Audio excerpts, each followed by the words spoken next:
risk, familial history of cancer. Okay, then screening should be started at 35 years of age with annual mammography. Okay, we can say mammography or mammogram, same thing.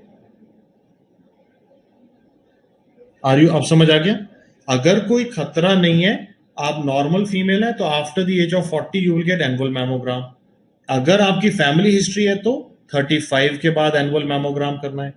If you are genetically predisposed, then you need to get a MRI from the age of 25, and also you need mammography from the age of 30. Okay, everybody understands? Okay, everybody understands. Now third question. Let's see if you can follow my point. Okay, very important. Today we have something which is latest, which will be asked in your next exam, is called as 3D mammography. Many hospitals today have a new machine called as 3D mammography, which is also called as digital breast tomosynthesis. Okay. Now this is now considered the best screening for ductal carcinoma in situ breast if available.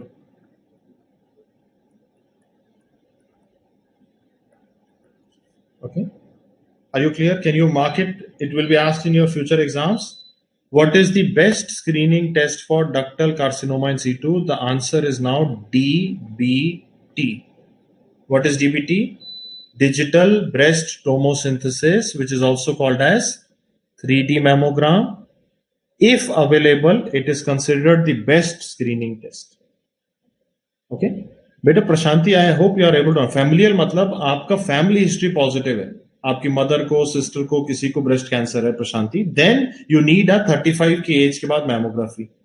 If you are genetically predispose, यानी gene test में BRCA gene positivity आई जैसे Angelina Jolie को था, और if you have Cowden syndrome, then there are different. Okay, are you clear with this or not?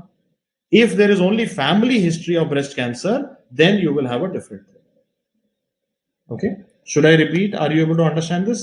So you can already see how so much confused all of you are, because this entire topic of breast cancer screening is very controversial. So what I'm telling you now is 2019 June guidelines. So they are not there in your textbook. These are the latest guidelines for women with family history of breast cancer. Okay, you need to start screening at 35 years of age with annual mammography. If available, prefer digital breast tomosynthesis. Okay, but if there is no history, routine population, 40 years, annual mammogram. Okay, genetic risks like BRCA gene positivity, then we go for 25 years of age, annual MRI. 30 years, then you will also add mammography to them. So we're actually using a combination of MRI and mammogram for these genetically predisposed women for breast cancer. Now some of you are saying why we are adding mammography here. So we need to understand what is breast MRI. Okay, let's understand. Breast MRI detects breast cancer. It detects ductal carcinoma in situ by looking for contrast enhancement.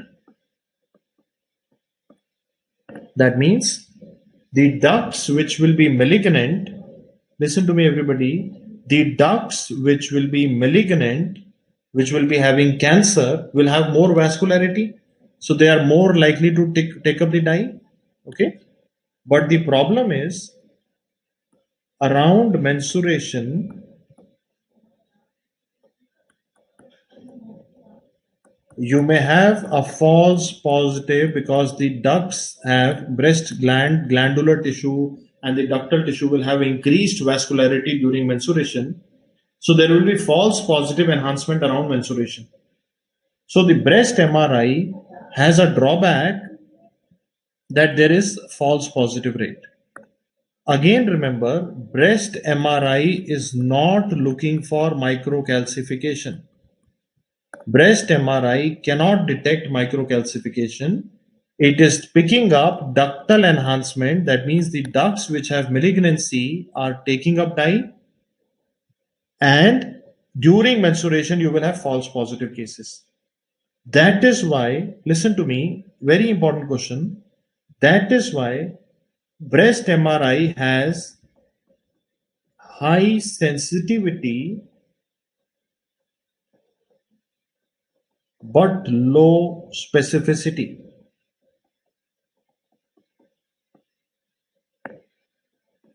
Okay, breast MRI में sensitivity is high but specificity is low. That is why we need to add mammography at the age of 30 years. Some of you were asking na Khushpreet and all, beta Khushpreet, and I see some Khushpreet, you were asking it repeatedly. But now are you able to understand this? Why we were adding in a high risk, genetically high risk woman, we were adding mammography at 30 years of age because MRI has false positive rate. Especially if you do a MRI around menstruation, breast MRI will have false positive rates. Breast MRI is best done at second week of menstrual cycle. Breast MRI should be best done in second week of menstrual cycle because if you do around menstruation, there will be false positive.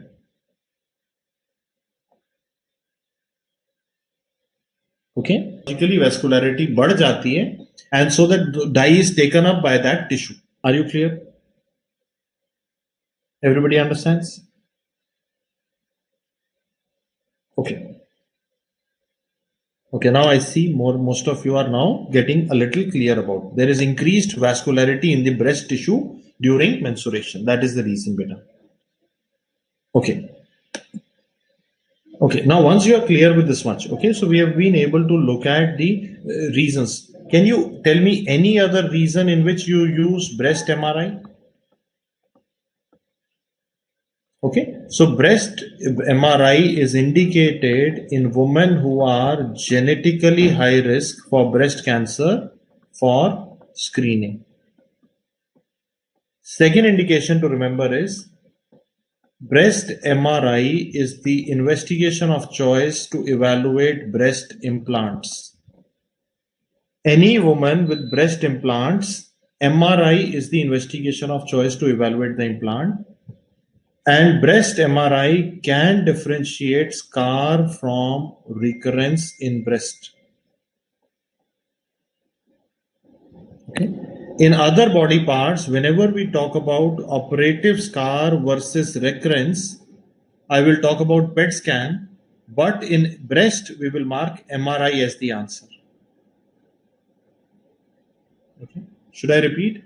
Role of breast MRI is screening genetic high risk women for screening for ductal carcinoma in situ at the age of 25, evaluating breast implants, differentiating scar from recurrence. Okay, my question now for you is, then sir, why do you need an ultrasound?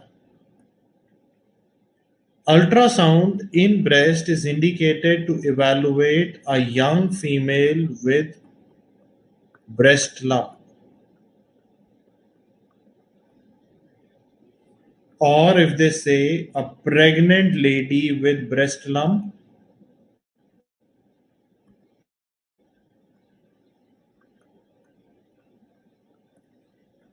suspected breast abscess, okay, to differentiate solid versus cystic lumps. Should I repeat? Are you clear? Any young lady who comes to you with a breast lump, ultrasound should be done. Pregnant lady with a breast lump, ultrasound. Suspected breast abscess. Breast abscess is more common when a woman is lactating. So they might say, lactating lady develops a painful lump with fever. Please mark ultrasound. solid versus cystic ultrasound. Everybody understands? So this is where most people get confused. The key that I wanted you to learn so far is I wanted you to understand where to mark mammography, where to mark MRI, where to mark ultrasound in breast. Okay. Now let's go further and let's look at a image.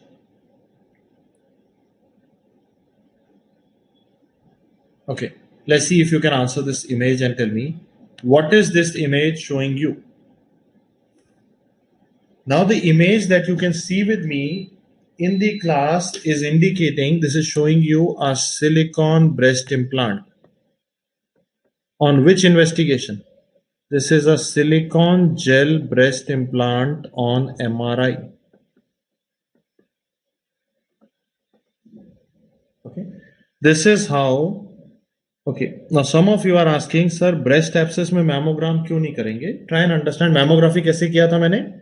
I compress the breast tissue and then I'm doing a mammogram. But if you have an abscess, you will have pain, tenderness, it will be tense breast, you cannot compress it, the woman will scream. So you understand the logic behind it? So in breast abscess, you use ultrasound, you cannot do compression because of the obvious reasons of pain and inflammation that would happen. You cannot do a mammography. Are you clear? Okay, now tell me. This is how a breast implant looks like. So if this is a breast implant, listen to me. Okay. If this is a breast implant, around the implant, our body forms a fibrous capsule. So around the implant, the body of the lady will form a fibrous capsule. Now there are two possibilities. Sometimes you may have a rupture of the implant. Rupture can be intracapsular. Rupture can be intracapsular or it can be extracapsular. Intracapsular means that suppose the implant is ruptured but the fibrous capsule is intact, it will look like this. Extracapsular means the capsule also ruptures, implant also ruptures.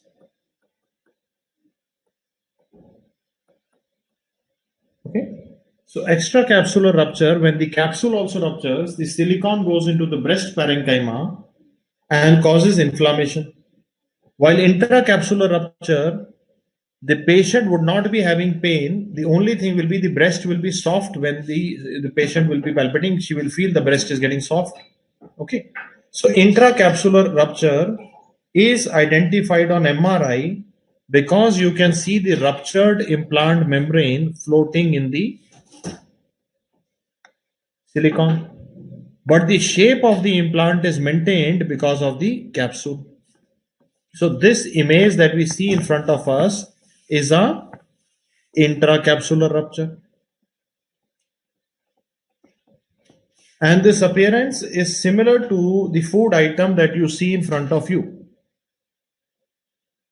This food item is a pasta called as linguine. So we call it linguine sign. Are you clear? Are you able to understand this? That intracapsular implant rupture on MRI will show linguine sign. Okay, two more questions to remember. Okay, let's see if you can answer. Investigation of choice to evaluate a breast implant is? The answer is MRI. I already told you. Okay. Can you identify implant ruptures on ultrasound? Yes. New question. Intracapsular rupture on ultrasound gives rise to step ladder pattern. Extracapsular rupture on ultrasound gives rise to snowstorm appearance. Not the best investigation of choice is MRI. Okay. So revise, what is the ultrasound appearance of, okay, what is the ultrasound appearance of intracapsular rupture? Step ladder pattern. Future MCQ. Please note down, beta. Please note down. Okay. Extracapsular rupture, snowstorm pattern. Okay. This is how the examiners will make a new question for you later on. Okay. Final question before we go on to any other thing is BIRADS. Okay. What is BIRADS? Breast Imaging Reporting and Data System. Is it only for mammography? No. BIRADS nomenclature is also used in breast ultrasound as well as breast MRI. Should I repeat? BIRADS nomenclature is for mammography as well as ultrasound as well as MRI. It is used in all three modalities whenever we are doing breast imaging. Now listen to me, I will summarize it. I know many of you have studied this in your surgery class, but please repeat with me quickly. What is BIRAD 0? BIRAD 0 matlab inadequate for opinion. Okay. If a radiologist while doing mammogram, okay, for extracapsular Priyanka Krishnakant, I said snowstorm appearance. है ना? Extracapsular में snowstorm था, intracapsular में I said step ladder. Okay. Anybody? So if my mammography images are inadequate for opinion, I will advise. What will I advise? Bring previous films.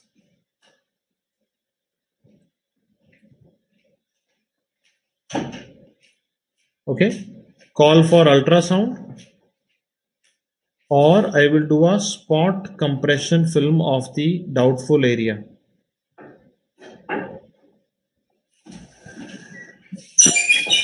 Okay, I'm repeating again. It is difficult. Please listen to me, all of you. Okay, everybody. If I do not find the mammography images enough for my opinion, I will write BIRAD 0. BIRAD 0 matlab inadequate for opinion. Then I will call the lady for, please bring your previous films, come for ultrasound, or I will do a spot compression film. Any doubtful area, I will compress that area and do a repeat film. Okay, now let's see if you can answer better. Then what is BIRADS 1? BIRADS 1 means normal, no finding. BIRADS 2, benign. BIRADS 1 means that the breast mammogram that I'm looking at is normal. 2 means there is a finding, but it is definitely benign. Likelihood of malignancy, 0%. That means when I say BIRADS 1 or 2, there is no, I'm saying to the doctor, I'm telling the patient that there is no likelihood of cancer. You need to continue routine screening. Okay. So if this lady was coming for screening, annually, she will keep continuing to come for screening annually. Are you clear? BIRADS 1 is normal, BIRADS 2 is benign. What is BIRADS 3? BIRADS 3 means probably benign.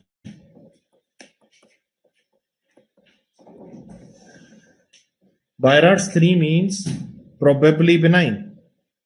Probably benign means that if I am saying probably benign, as a radiologist, I am saying that it looks like benign to me, but I have a small suspicion. That means I have suspicion less than 2%.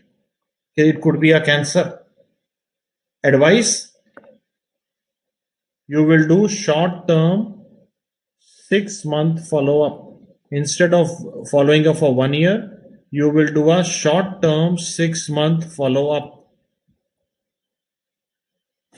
Byrad's 4 means suspicious for malignancy. Likelihood of malignancy 2 to 95%. Byrad's 5 suggestive of malignancy. Likelihood of cancer more than 95%. In both of them, you will ask the patient for a tissue diagnosis. Tissue diagnosis means biopsy. What is Byrad 6? Known case of biopsy proven malignancy.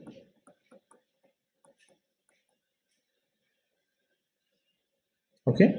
The likelihood of cancer, beta, I have written it on the top. Percentages जो मैं बता रहा हूं कि अगर किसी की report में मैंने बायराड 1 लिखा तो कितने परसेंट में कैंसर मिलेगा? 0%. मैं कह रहा हूं मेरे को लाइकलीहुड है 0%. Okay, everybody understands? So, but if I write Byrad's 3, that means I mean that the likelihood of cancer is less than 2%. Okay, Byrad's 4, 2 to 95, Byrad's 5, more than 95%. If the patient is biopsy proven malignancy, you will call it Byrad 6.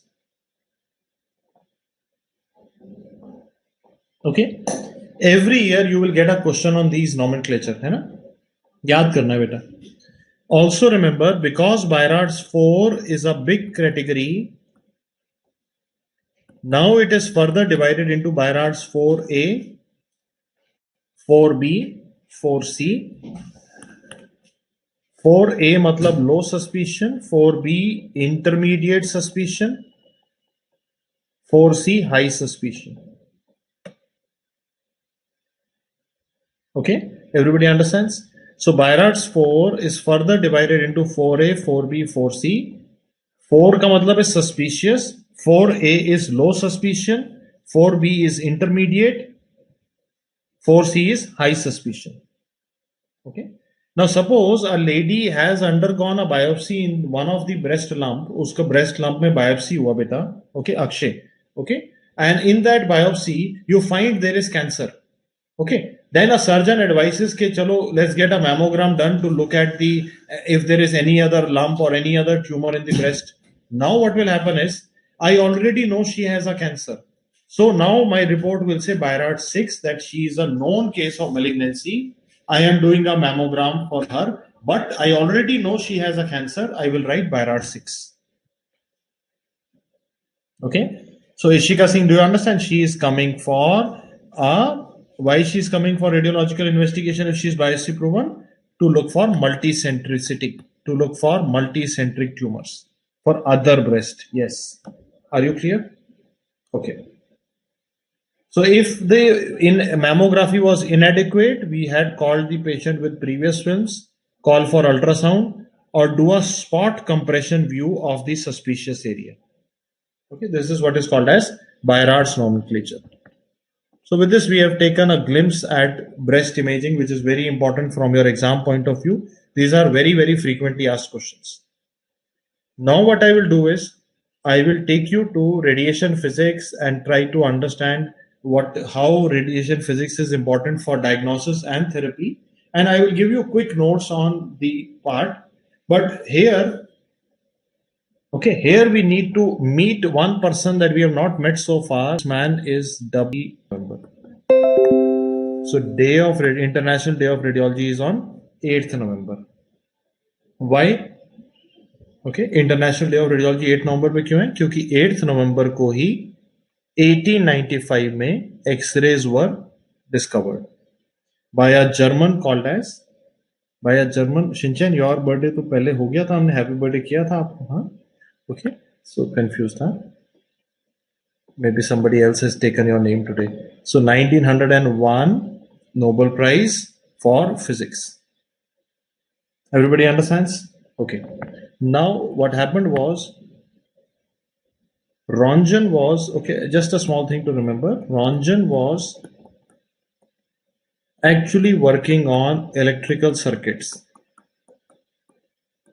Okay, I will teach you how he discovered all this. I'll tell you how it worked. But he was working on electrical circuits, and by chance,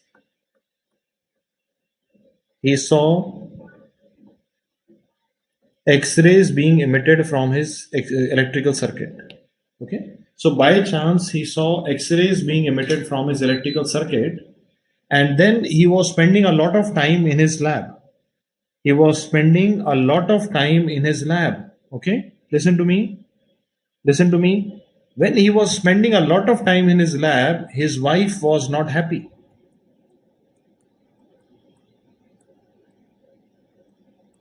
And his wife was not happy. So the wife said, "Okay, bhai, what are you doing in the lab all day?" So he called his wife into his lab. He called his wife into his lab and asked her, "Okay, let me show you what I'm doing." And he took her hand and he used his machine to create a picture like this. So this is the first human X-ray done on a lady called as Anna Bertha, who was the wife of Ronjan. Okay, everybody understands? Everybody understands? So first human X-ray was done on Ronjan's wife's hand. Everybody clear? Okay. Now it was not that that it was not a planning that कि मेरे wife के hand में X-ray करके history बनानी है. It was just that she was not happy with him कि तुम सारा दिन lab में क्यों बैठे रहते हो. So he said चल आज दिखाता हूँ क्या कर रहे हैं, and then they did this X-ray. Everybody clear? Okay. Okay. Now everybody is clear. So this is how this is a little bit about history. Now let's understand how Indian exams were in 1990s. In India, MCQs were like this. Okay, please see 1990s. Some MCQs were like this. X-rays were discovered by Indian man, American, British, German. The answer is German. But now today they are not asking such questions. Today they are asking more and more conceptual questions. That is why I spend more time in clinics rather than spending your time on history, etc. I'm just telling you in the last class a little bit of history. Otherwise, you don't need to get into all this. Okay, understood now. So that was a era in 1990s where they did not know how to make MCQs, but now the youngsters are more and more smart. And imagine now 20 years later, 20 years later, who will be the examiners? 20 years later, you will be an examiner. Happy? आज से 20 साल बाद आप exam ले रहे होंगे, दे नहीं रहे होंगे, ले रहे होंगे. Can you imagine that? Can you imagine that day when you are after 20 years sitting in the college with somebody bringing kaju and everything for you, and you are sitting and saying, "Arey tumko kuch nahi aata." 20 years later, you will become an examiner. Okay? So today only you are suffering so that one day you become an examiner and you will take Viva Voce. Now we come to the physics part. Okay, done with the history part. I'll show you the physics part. In physics, what I'll do is I will make small tables for you. Okay. Okay. Okay. सबको pass कर देना बेटा. Very good, huh? Very good बेटा. Now please see with me. So I will now make small tables for you. I want you to make those tables with me. Table number 1. Ionizing radiation. Which radiation are called as ionizing radiation? Table number 1. Which radiation are called as ionizing radiation? Listen to me. Ionizing radiation can be divided into 2 types. Ones which have intranuclear origin. One which has extranuclear origin. The ionizing radiations which have intranuclear origin are alpha rays, beta rays, gamma rays. ionizing radiation which have extra nuclear origin is X-rays. Okay, everybody understands? बेटा जब आपकी at your age everybody says कि examiner बनूंगा तो सबको पास कर दूंगा, बाद में बदल जाते हैं बेटा, मैंने बताया ना, रिग्रेट वगैरह होने से सब बदल जाते हैं.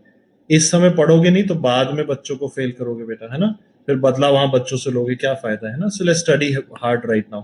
Okay everybody listen to me. Ionizing radiation can be divided into two types: intranuclear origin, extranuclear origin. Alpha rays, beta rays, gamma rays are intranuclear in origin. X-rays are extranuclear in origin. Okay, everybody understands? Okay, second question. What are alpha rays? What are alpha rays? Alpha rays are nothing but helium nuclei. Alpha rays are nothing but helium nuclei. Helium nuclei is written as He4 plus 2. It has 2 protons and 2 neutrons. Because it has 2 protons and 2 neutrons, okay, we will call it alpha rays are heavy and charged particles. Okay, each one of them has been asked as a question in your exams. Listen to me very carefully. Okay, मैं बताऊंगा सब कुछ बेटा, listen to me first. Okay, listen to me. Alpha rays are helium nuclei. They are written as He4 plus 2. They have 2 protons and 2 neutrons. They are heavy and charged particles. Okay. Now, remember 2 isotopes here. Remember first question, alpha rays have no diagnostic role.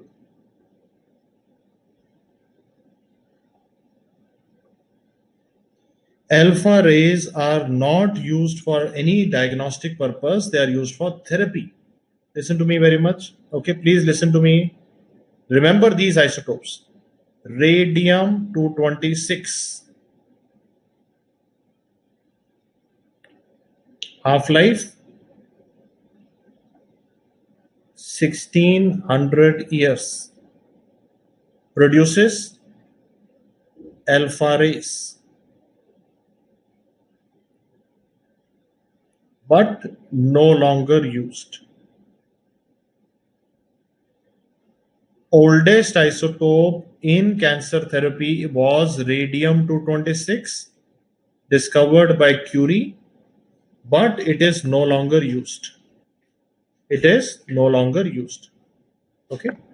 So why is radium important to us? Because this was the first isotope which was used in cancer therapy. Can you remember all of this? Radium-226, 1600 years is the half-life, produces alpha rays, no longer used, oldest isotope. Second question. Another alpha emitter is radon-222. Radon-222 again produces alpha rays, half-life 3.8 days.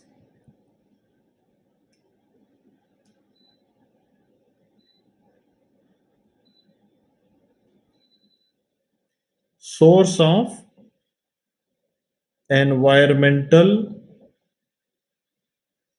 indoor radiation.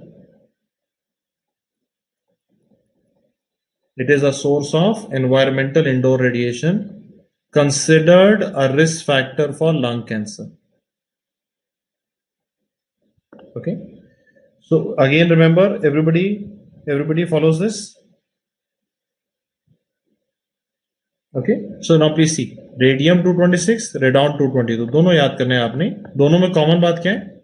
Both of them produces alpha rays. Radium-226 oldest isotope था जो cancer therapy में use किया, इसलिए exam में पूछते हैं. Radon is asked because it is a risk factor for lung cancer. Okay. Radon exposure can lead to lung cancer. Okay. Third question. Okay, these are all the questions that I have created in one place for alpha rays. Radium 223. A new isotope which is an alpha emitter but is bone seeking. That means if you give it systemically, radium 223 goes to the bones. Hence, it is now being used in treatment of painful bone metastasis.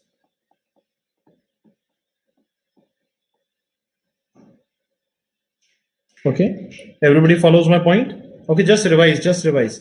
है ना? Exam में कभी भी alpha rays पे आएगा. So these are the only questions that you need to know.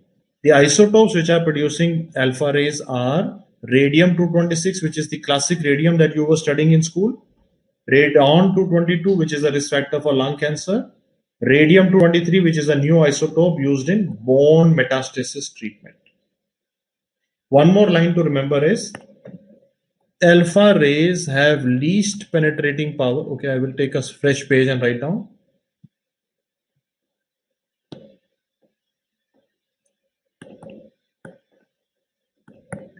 Alpha rays have least penetrating power, but they cause maximum biological damage.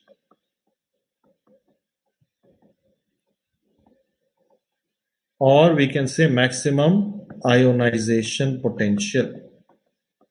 Because they are heavy and charged, they have more ionization potential than any other radiation.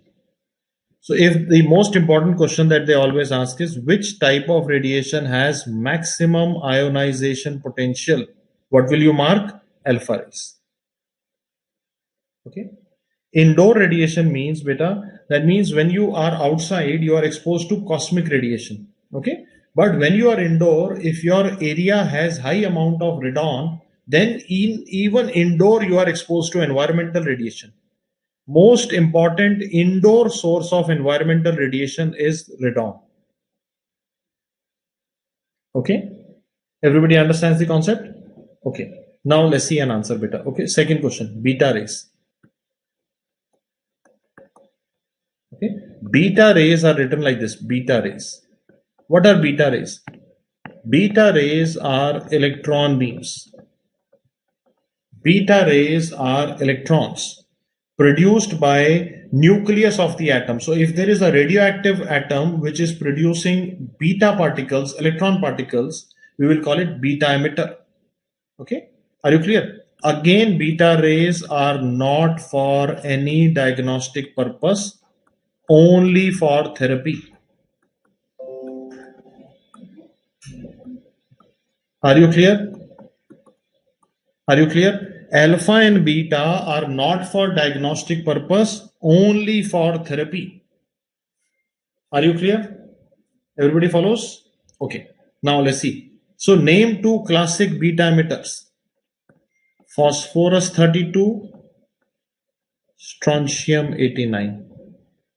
Both of them are beta emitters. Phosphorus 32, strontium 89, both of them are beta emitters which are used in bone metastasis treatment.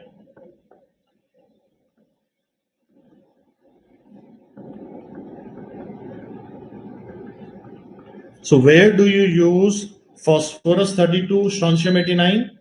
They are used for treatment of painful bone metastasis.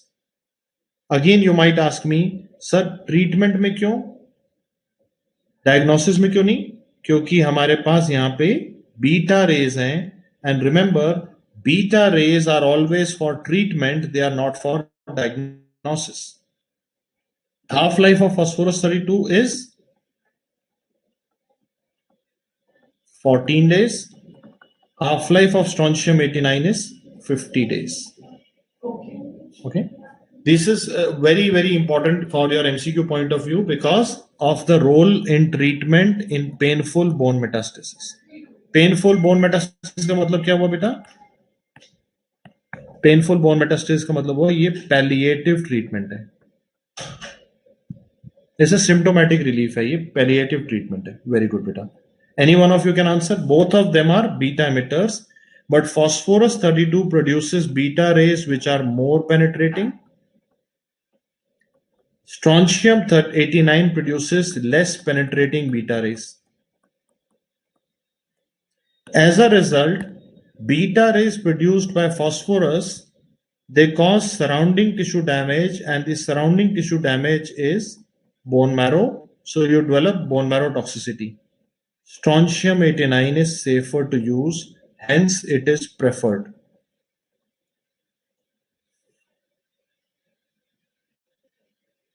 Everybody understands? Now, the question here is this. Okay, let's see if you can answer my question. The question is, why is strontium 89 preferred over phosphorus 32 for palliative treatment of bone metastasis? Why is strontium 89 preferred over phosphorus 32 in palliative treatment of bone metastasis? The reason is because it is safer. The phosphorus 32 causes bone marrow suppression.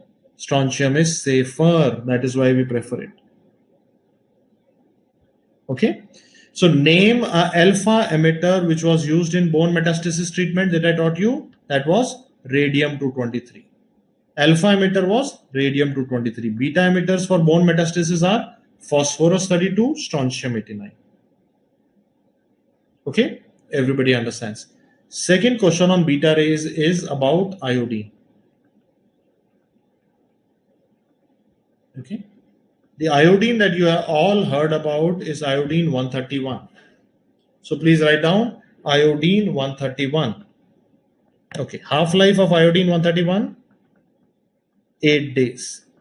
Wherever I am writing half-life, these are all clinically important half-lives. You need to remember them. Produces both beta and gamma rays, out of which beta rays, they destroy the thyroid neoplastic tissue. Hence, it is used in treatment of well-differentiated thyroid tumor. Okay. Okay. Again, revise with me. So, which iodine isotope is used in radioiodine therapy for well-differentiated thyroid cancer? The answer is iodine 131. Okay. Half-life 8 days. Which radiation is destroying the thyroid tumor? Beta rays. Are you clear with this much? Okay. Now don't get confused in the exam between iodine 123 and 131. Iodine 123 has a half-life of 13 hours. It is not routinely available because it is produced by a particle accelerator called as cyclotron.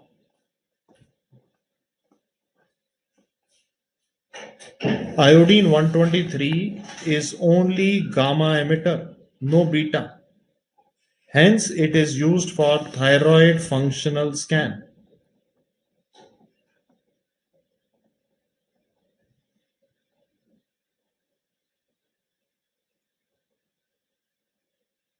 Are you clear?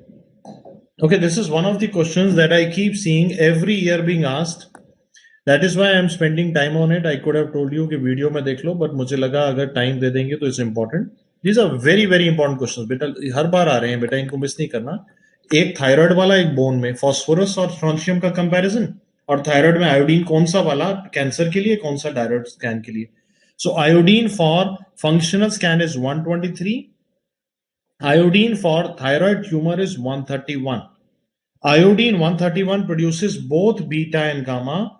but only the beta rays are destroying the tumor. Iodine 123 सिर्फ gamma बना रहा है, beta नहीं है, इसलिए it is functional scan, it is not therapeutic. Everybody follows? Okay.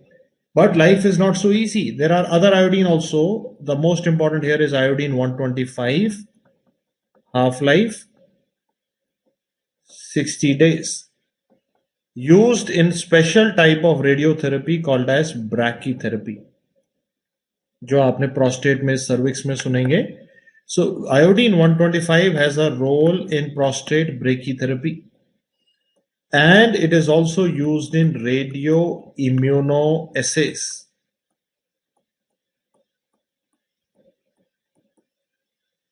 Also remember, there is one more iodine which is now medically used called as iodine 124. It is producing positrons, so it can be used in PET scan. And iodine 127 is not radioactive, it is stable isotope. Okay, everybody clear? I will talk about all this in multiple times, but let's see if you can answer my quick question. Okay? Okay, we will talk about all this gradually, but I want everybody to listen to me. Huh? Okay, iodine 131 produces both beta and gamma. Beta rays are the one which destroy the neoplastic tissue. Okay, it is used for treatment of well-differentiated thyroid cancer. Half-life 8 days. 123 half-life 13 hours. Produced by cyclotron. Produces gamma rays used in functional scan. 125 half-life 60 days. Used in brachytherapy and radioimmunoassays. 124 used in PET scan. 127 stable isotope. Okay. Okay. Now let's see if you can answer. Iodine 123 is cyclotron generated. So cyclotron may not be available everywhere. So in many places, we do thyroid scan with technetium. Okay. But the best for thyroid scan is iodine 123. Are you clear? Iodine 123 may not be available everywhere because it is cyclotron generated.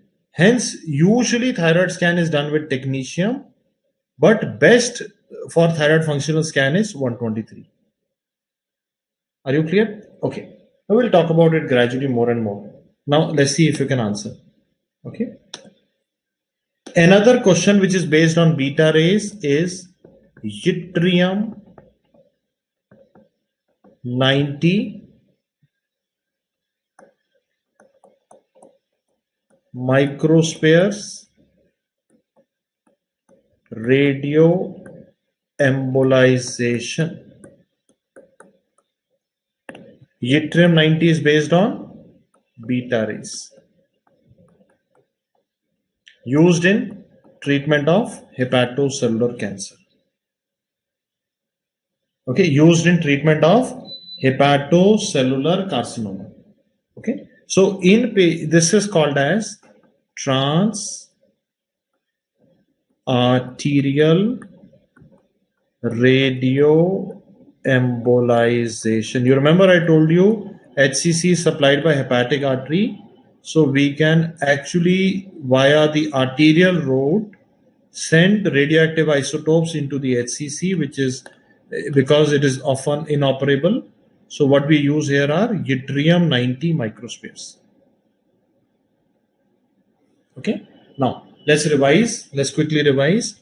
So in beta rays, there were questions on phosphorus 32, strontium 89, where we discussed about bone metastasis palliative treatment. There were questions on iodines, and there were questions on yttrium. Okay. Everybody understands? Everybody understands? So this is where you need to know about beta rays. Okay, let's come to the third part, which are gamma rays. Okay, anybody, what are gamma rays? Gamma rays are nothing but electromagnetic waves. They can be considered made up of photons. Gamma rays are, okay. So TACE is chemoembolization. Anuja Desai, TACE is chemoembolization that you will study in surgery. If I use a chemotherapeutic agent, I call it chemoembolization. If I use radioisotope, we get radioembolization. Okay. So gamma rays are nothing but electromagnetic waves. They are considered made up of photons.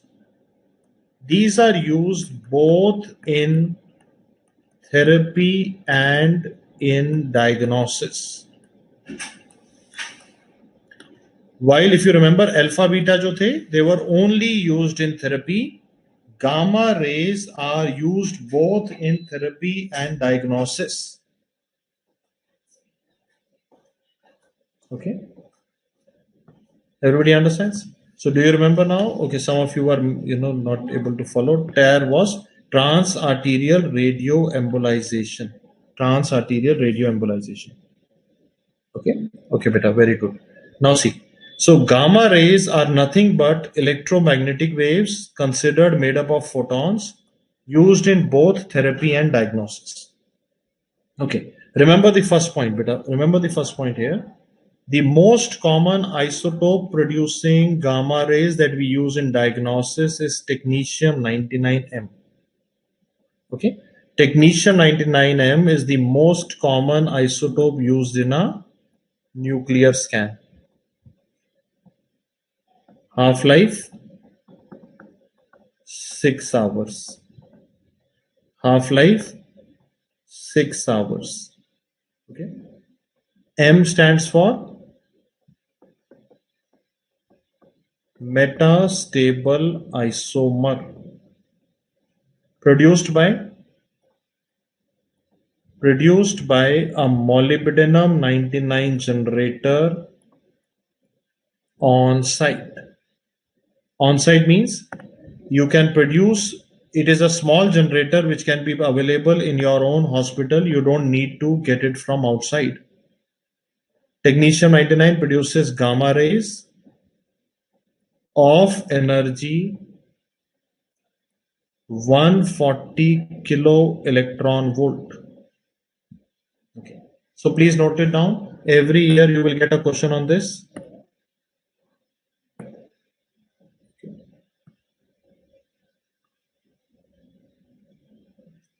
Okay.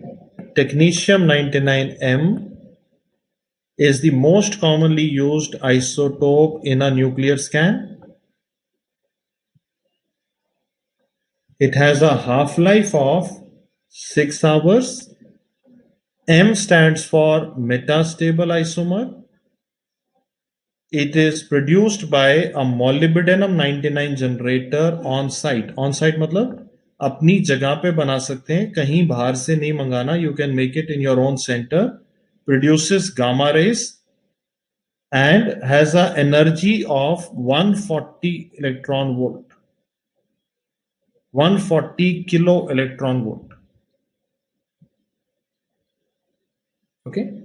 So how do we use technetium? Why it is important to know is this. Please see. We take technetium 99m and we bind it to a ligand. Okay. You take technetium 99m and you bind it to a ligand. For example, we take technetium, bind it to MDP. This ligand will tell you in which body part will it go.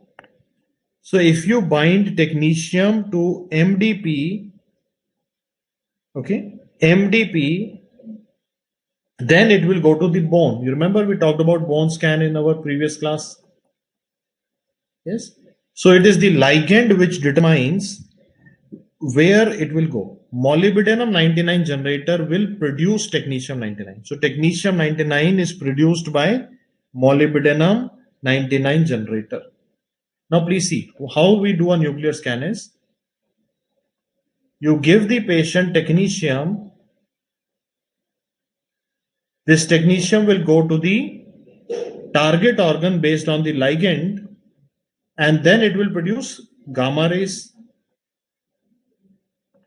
These gamma rays are detected by a machine called as gamma camera, which was discovered by a man called as Anger. So we call it Anger's camera. Okay. MDP beta, remember Kavya Simran, I told you technetium के साथ MDP ligand है ना, technetium isotope है, MDP is the ligand. I showed you this when I was talking about bone scan, when I showed you hot spot, cold spot, है ना, याद आया कि भूल गए बेटा? Okay, so technetium is the isotope. You bind it to a ligand like MDP, like in MDP for bone. There will be different ligands like DTPA for kidney. I will tell you all of that, but try and understand the basic principle. The basic principle is that you give the patient technetium bound to a ligand. This ligand will tell you in which target organ will it go, and then it will produce gamma rays, which are now detected by a machine called as gamma camera or Anger camera, name made by a man called as Anger. So we say gamma camera is also called as Anger's camera. Everybody clear? Okay, so this is the basic principle of a nuclear scan. We use a common isotope technetium 99M, you bind it to a ligand, and then you give into the body, and then it is detected by the gamma camera. Let me show you how it is used in different body parts. Okay, how it is used in different body parts. So we can use a nuclear scan for cardiac imaging. We will call it cardiac scintigraphy. Cardiac scintigraphy, please notice, all the children will get afraid. Don't be afraid. Scintigraphy means nothing but nuclear scan. Saurabh MDP का full form मैंने लिखवाया था बेटा आपको. Okay, it was already there. I have already taught you. You are not reading when you go home बेटा, है ना. That is not right, है ना. घर जाके नहीं पढ़ रहे. Okay, now see with me an answer. Cardiac scintigraphy is also called as nuclear scan. Cardiac nuclear scan मतलब scintigraphy synonymous है. There are two type of cardiac scintigraphies. Myocardial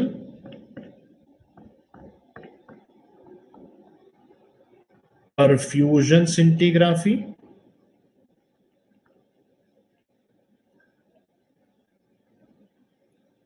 myocardial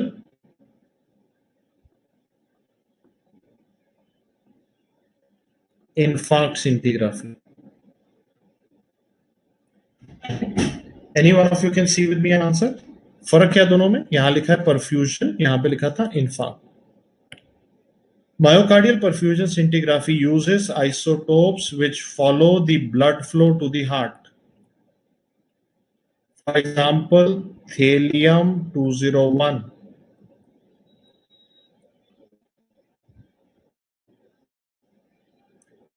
technetium-sestamib,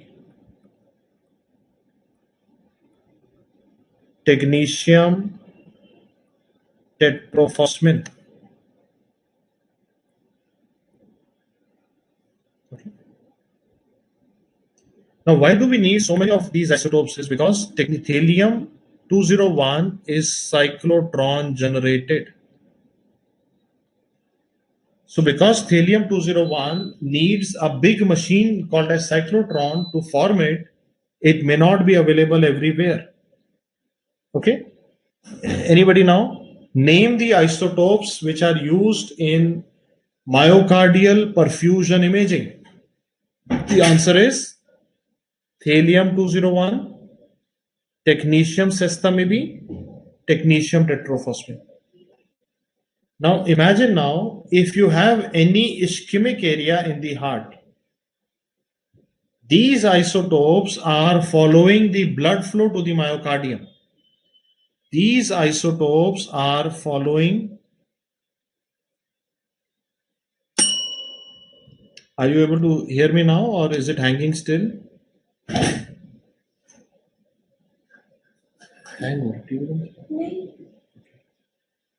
Let's see now. Is it clear now? Is it hanging for you right now? Is it hanging for you, KP Hirva? So I think it might be a local issue there. So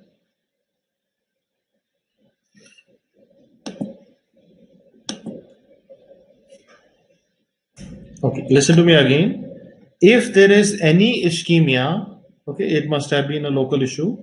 Is if there is a ischemia, then isotope cannot reach that area, so ischemic area will be cold on these scans. Are you clear? Very, very important question, very often repeated. Myocardial perfusion scintigraphy is done using isotopes called as thallium, technetium sestamide, technetium tetrophosphine. Ischemic area will appear cold on these scans. While myocardial infarct scintigraphy uses technetium pyrophosphate,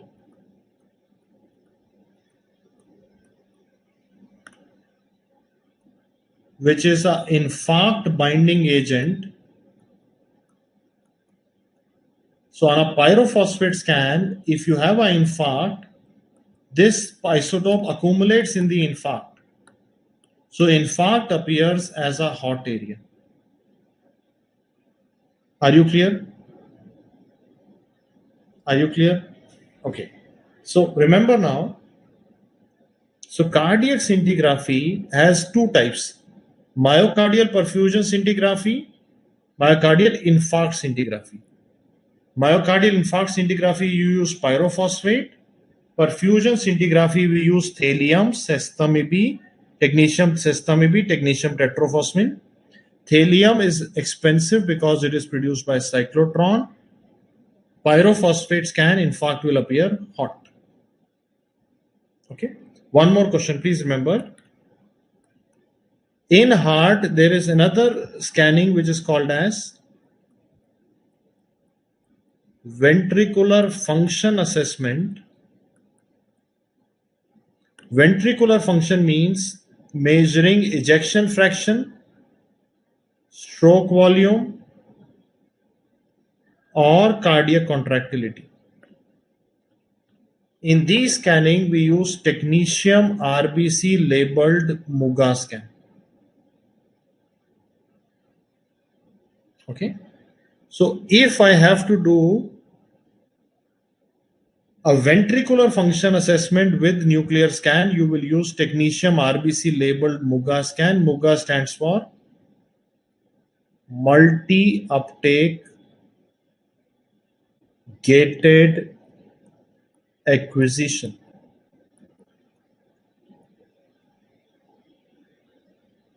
But don't forget, today the gold standard for ventricular function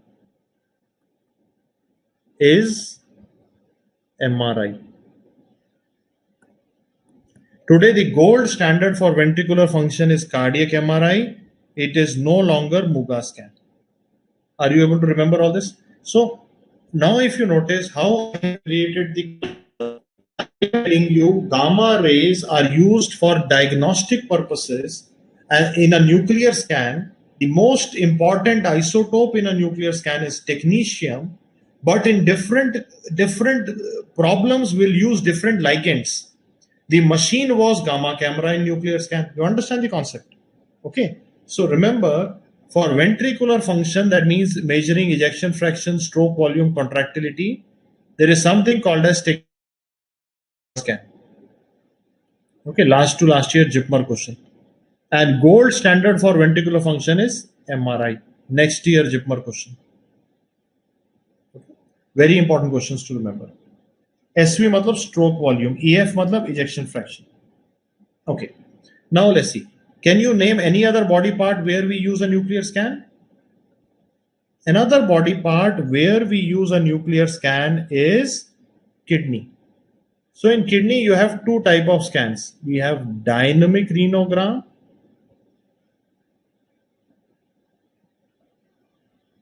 and we have static renogram.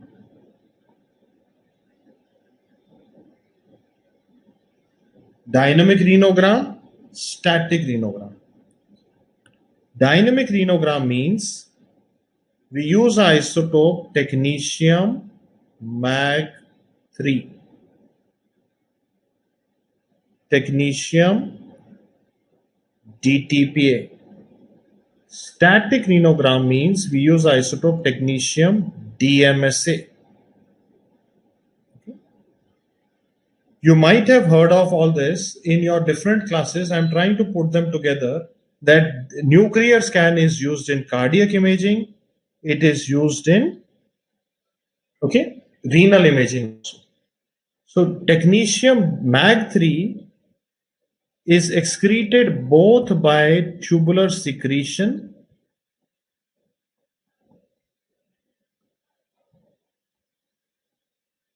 and glomerular filtration. Hence, technetium Mag3 is best suited for renal function assessment because it measures both tubular secretion as well as glomerular filtration. Okay.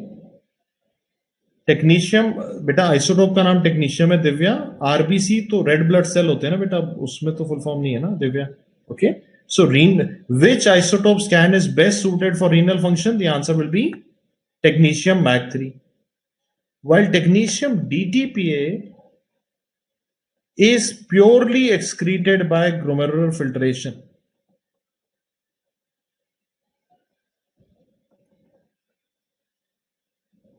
Okay, so it is best suited for GFR assessment. So please notice what is asked in the question, otherwise you will get it wrong in the exam. Isotope is used for renal function. Please mark 3. Which isotope is preferred for GFR? Then we mark technetium DTPA. While technetium DMSA is called as static renogram, it accumulates in the renal cortex and helps you assess the structure of the kidney. So if because of any reason your kidney cortex has scar, it can assess renal scarring. Okay, so that is why you keep seeing this question in your exams. Which of them is the investigation of choice for renal scarring? The answer is technetium DMSA scan. Technetium DMSA scan is used for renal structure, renal scarring. Also remember, okay, why would you develop kidney scarring is if you have chronic vesico-ureteric reflux. Did you read this so far? That some children in UTI might have vesico-ureteric reflux. So vesico-ureteric reflux is diagnosed by MCU, but if you develop scarring due to a chronic reflux, scarring will be detected by technetium DMSA scan. Please don't get confused between the two. Okay, investigation of choice for vesico-ureteric reflux is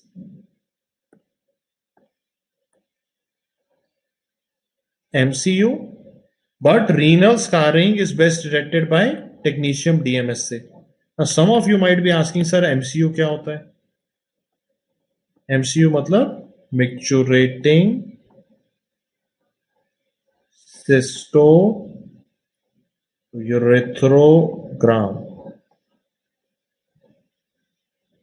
Are you clear? Are you able to understand this? Okay. Now, so let's answer these questions quickly. Okay, I will ask you some questions. Let's see how many of you are able to answer them quickly. Okay. What is the investigation of choice for VUR? The answer will be MCU. What is the best isotope scan for renal function assessment? What is the best isotope scan for renal function? You will mark technetium Mag3. GFR, technetium DTPA. Okay. For renal scarring, technetium DMSA. Clear? Okay. So I'm sure most of you are able to understand. That technetium सबसे common isotope है जो gamma rays बनाता है, nuclear scan में काम आ रहा है. But in every organ system, I am telling you different ligands. That is why I needed you to understand the basic. Okay. So we are learning a little bit physics, but primarily I am telling you clinical applications. Okay. We are not getting into the structure and the chemistry. We are just mainly looking at the clinical part. So even in GIT, you will hear nuclear isotopes by surgery classes. In surgery class, they will talk about technetium RBC scan where. So technetium RBC scan in surgery class, they will tell you in localizing the site of lower GI bleeding. So did you read about this in surgery? Yes. Technetium RBC scan can localize site of lower GI bleeding. Okay.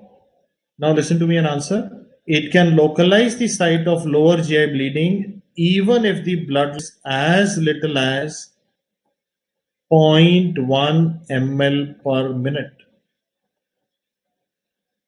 Okay. Technetium RBC scan is sensitive to find out the site of bleeding even if the GI blood loss is as little as 0.1 ml per minute. It is not for Meckel's diverticulum beta. No. Listen to me. Meckel's diverticulum में कुछ और है. ध्यान से लिखो नहीं तो paper में गलत करके आ जाओगे बेटा. Okay. Listen to me carefully. What am I saying? Technetium RBC scan is to localize the site of GI bleeding. Not for Meckel's. Meckel's में बाद में बताऊंगा. भूलना नहीं बेटा. Okay. It can detect the site of GI blood loss even if the GI blood loss is as little as 0.1 ml per minute. Okay. Now then, why will you get it wrong is if I say technetium labeled heat damaged RBC scan.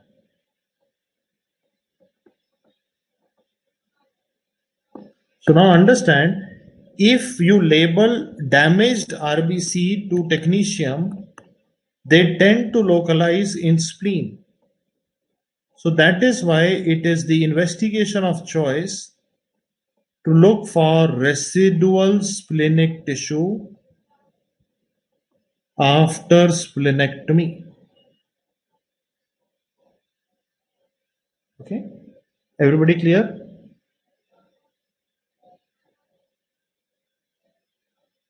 Okay, everybody understands?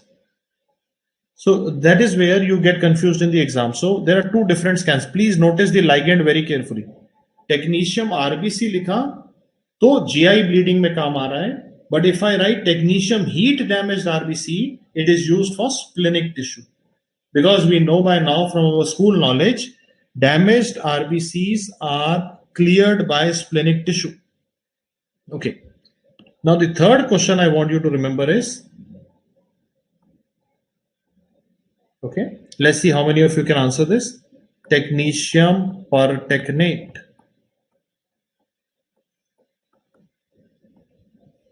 Third question I want you to remember is technetium pertechnate. Okay. I think Simran has lost it in the phone. It's okay. So technetium pertechnate is physiologically taken up by choroid plexus,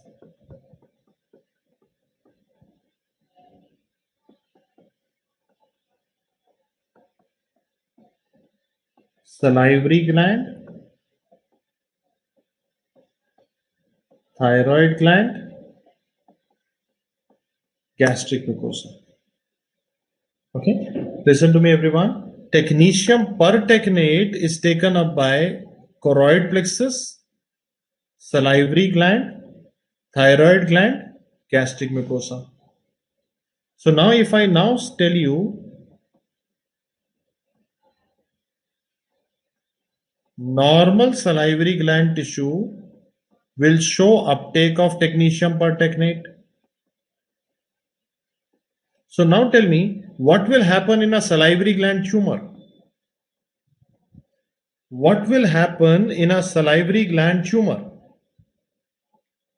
Everybody, salivary gland tumor will have loss of function. So in a tumor, if you have loss of function, that means most of the tumors in salivary gland will be cold on technetium scan. So the question is, name a tumor which is an exception. Name a salivary gland tumor which is hot on technetium scan. Are you clear? Most tumors of salivary glands will be cold. Name a tumor which is hot on technetium scan in salivary gland. Anybody? Did you read this so far? So tumor which is hot on technetium scan in salivary gland is Warthin's tumor, which is also called as adenolymphoma. Because of the lymphoid tissue, it is believed to have exceptional high uptake in a technetium scan, while usually the salivary gland tumors are cold. Okay, so this is something that you might have read about in your surgery head and neck class also. Name a salivary gland tumor which is hot on technetium scan. The answer is Warthin's tumor. Okay. So now what I'll do is I'll show you a picture to understand, and we will try to understand the concept with a picture.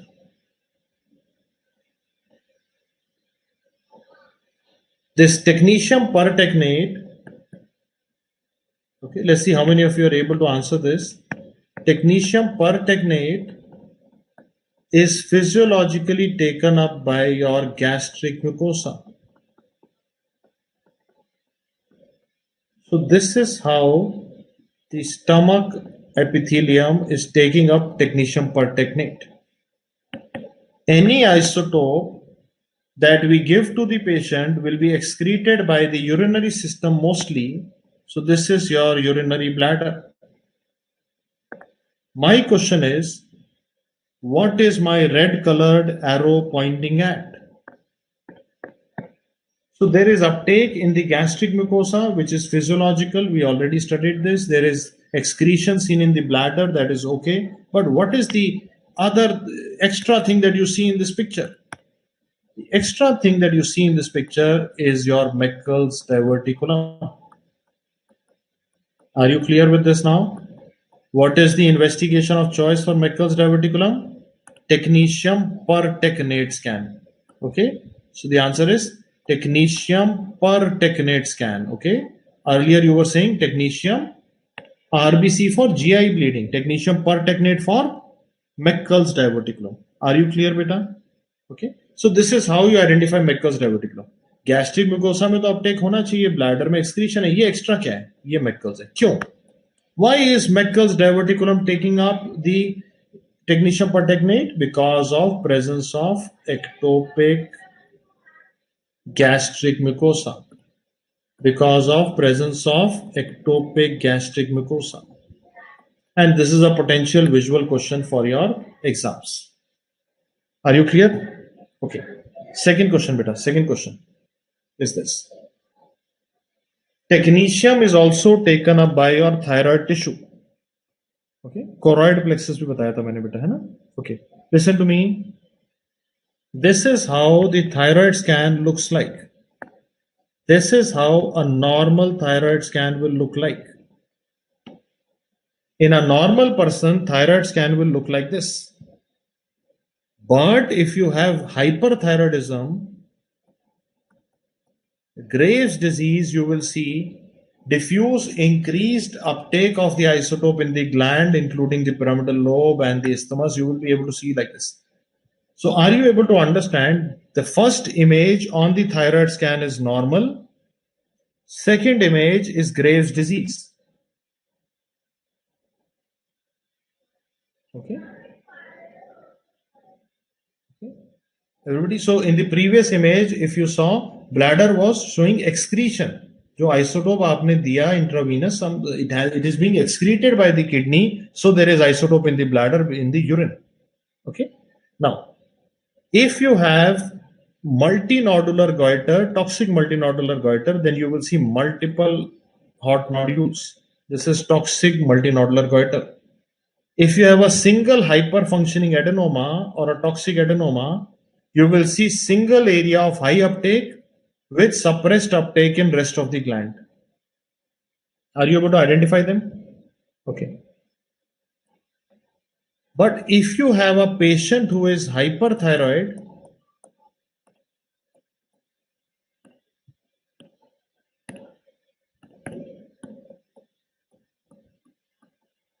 but the thyroid scan has low uptake like this, then you think of thyroiditis. Are you clear? So in thyroiditis also you can have hyperthyroid state, but that is not because of increased production of the hormone, it is because of leaking of hormone because of inflammation. So thyroiditis and Graves' disease will be different on thyroid scan, but clinically both of them can be hyperthyroid. Are you clear with the question? Are you able to understand this? Okay. Everybody, now are you able to understand? So this is again a very important question that sometimes in the exam they show a visual of thyroid scan. So I thought it is a good idea to have all of the images together in one place. This is normal, this is Graves' disease, this is thyroiditis, toxic multinodular goiter, toxic multinodular goiter, toxic adenoma. Okay. Okay. So Chetan beta, Chetan Suprit, do you remember in pathology they told you tumors will have loss of function, inflammation will have loss of function? That is what we are seeing here. Okay. Now remember now, I want you to remember these words with me. Okay. Let's see how many of you are able to remember them.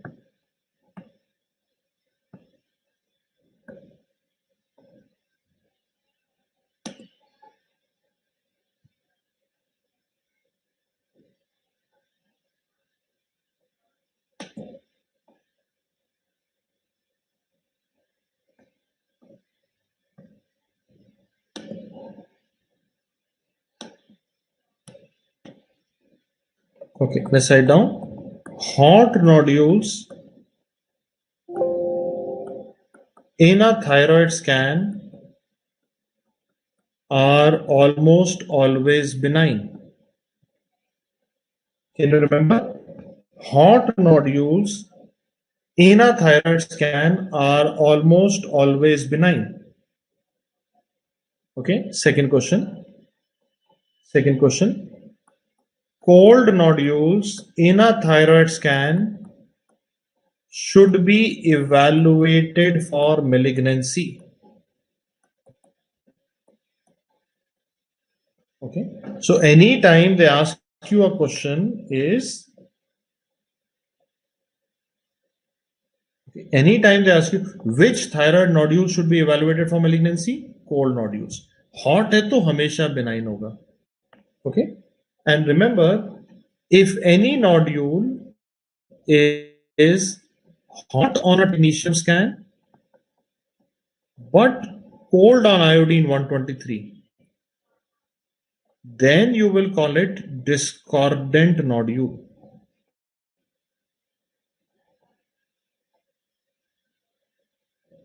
Okay. Now tell me, beta, listen to me and answer. Listen to me. So discordant nodule, if I look at technetium scan, they look like benign, but if I look at iodine scan, they look like cancer. So even discordant nodules should be evaluated for malignancy. I will repeat very, very simple things, but important to remember. Okay. Hot nodules in a thyroid scan are always benign.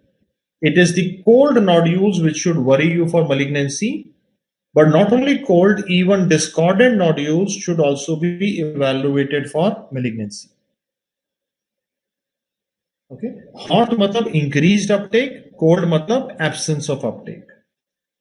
Everybody understands this? Okay. Okay. Now, one more line here before we discuss how to go about further. I have a plan of when to take a break. Just wait for me. So today, even in thyroid, ultrasound is being done routinely to evaluate a thyroid nodule. On ultrasound, the report is written in a nomenclature called as thyroids.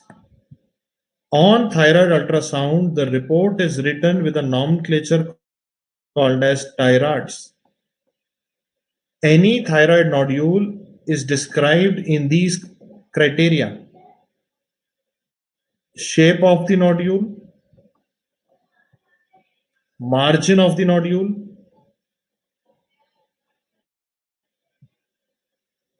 composition of the nodule, echogenicity, and presence of echogenic foci.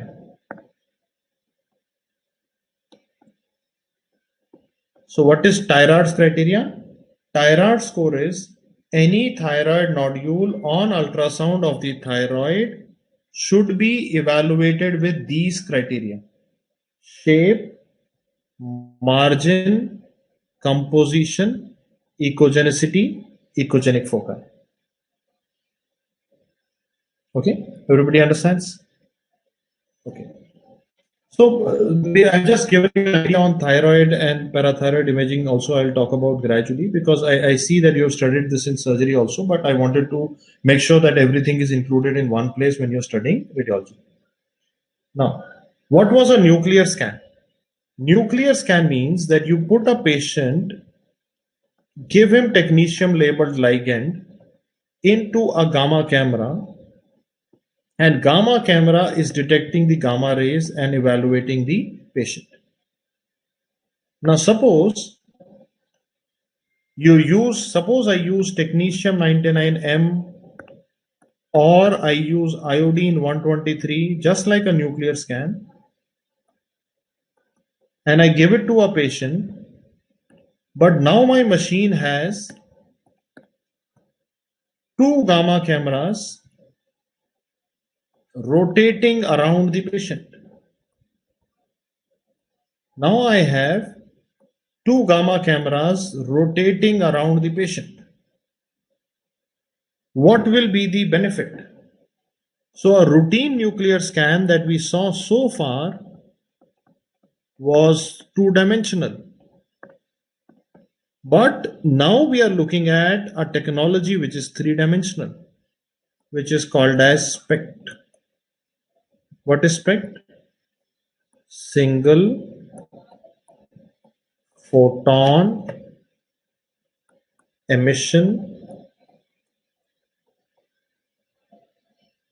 computed tomography. Everybody understands? Everybody understands? Okay.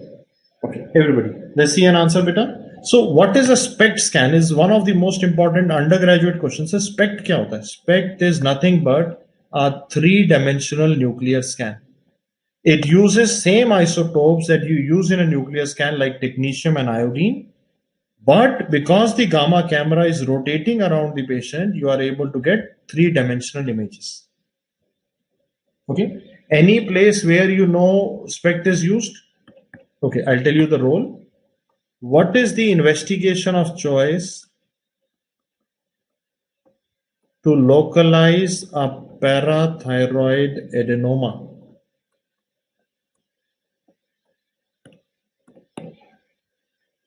What is investigation of choice to localize a parathyroid adenoma? The answer is technetium sestamide SPECT.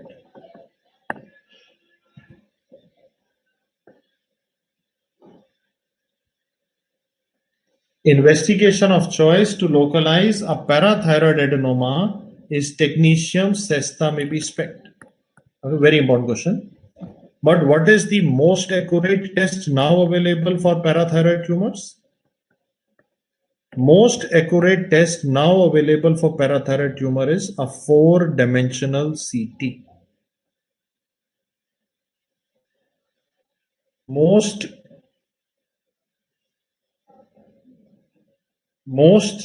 okay, everybody, accurate test for parathyroid tumor is four-dimensional CT. in which we do a CT of the parathyroid in the axial plane,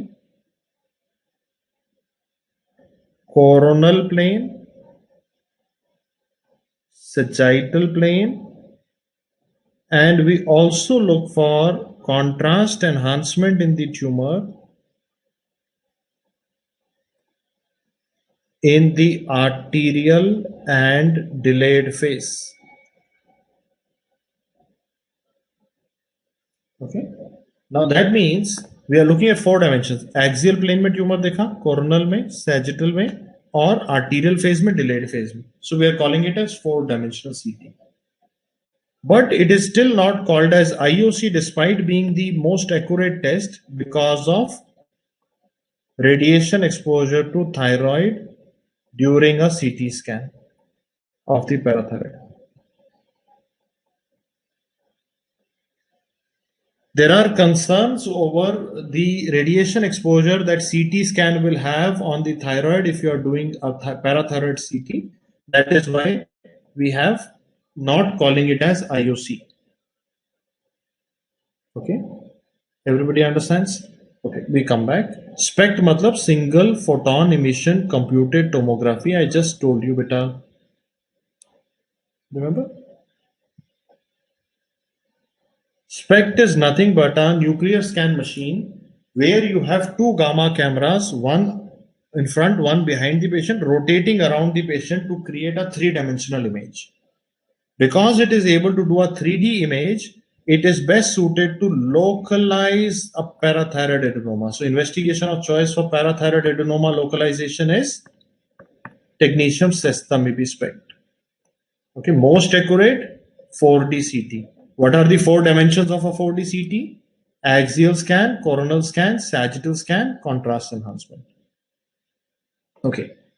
Another place where we use SPECT scan is called as a DAT scan.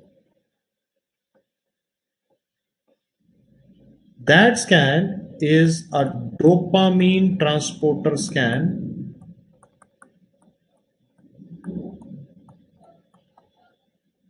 done in brain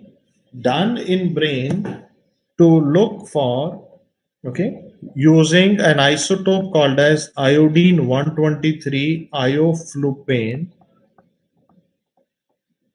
SPECT. So isotope is iodine 123 labeled ioflupane. Machine is SPECT.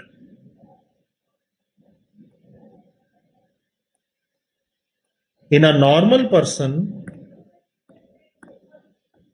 this iodine 123 is taken up by your caudate nucleus and your putamen. It is taken up by your striatum in a normal person, looking like a comma. The shape is that of a comma. While name a disease in which the uptake in striatum is reduced, the dopamine transporters is reduced. Any one of you? Looking like a period. Period matlab full stop. Looking like a period, full stop. Then you think of Parkinson's.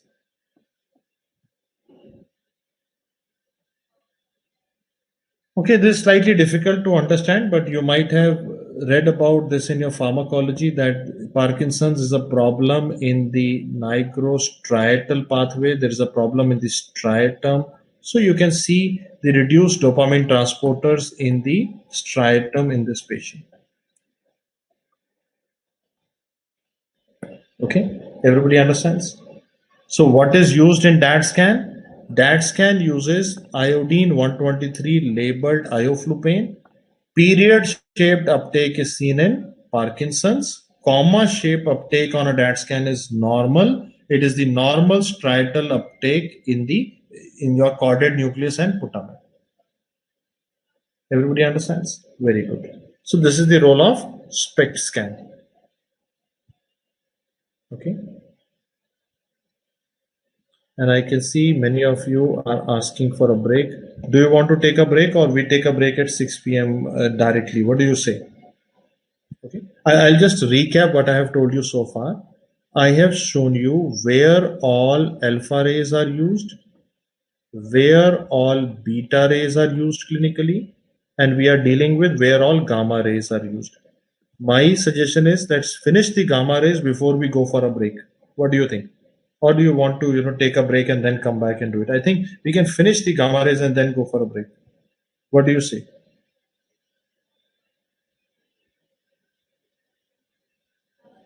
Okay. Now I think stop typing. I can see most of you want to continue, and I can see most of you are saying an emphatic yes. Okay. And you want to continue. Okay. So another place where we use gamma rays is cobalt 60. Okay. Cobalt 60 is a radioactive isotope which is having a half-life of 5.2 years. It decays into nickel 60 and produces gamma rays. Beta, please stop typing. I can see most of you. Of energy 1.25 mega electron volt. Okay. Now look at it and tell me. Okay, think of it and tell me. Okay, everybody now. Again, you have gamma rays. But this time it is not used for diagnostic purposes. It is used for killing the tumor in a machine called as teletherapy. So in teletherapy, we have a machine called as cobalt machine. Okay. In teletherapy, you have a machine called as cobalt machine. Anybody? Now the third year students and fourth year students, sometimes even the interns, will get confused and say, sir, technetium B was making gamma rays. Cobalt is also making gamma rays. How it is possible that one you are using in a nuclear scan for diagnostic purposes, one you are using for therapy?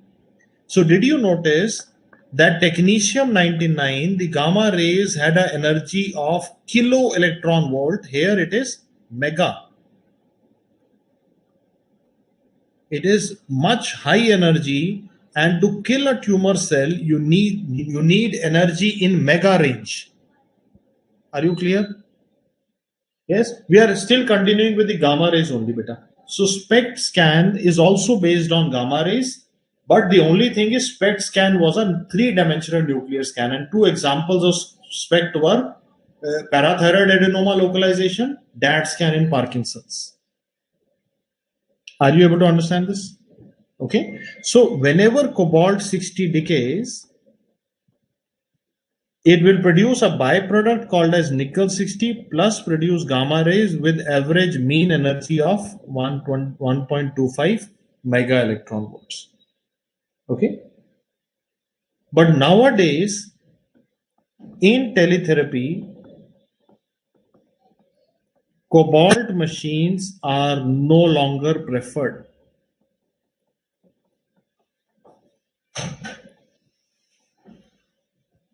Nowadays in teletherapy, cobalt machines are not preferred because you are using an isotope called as cobalt 60,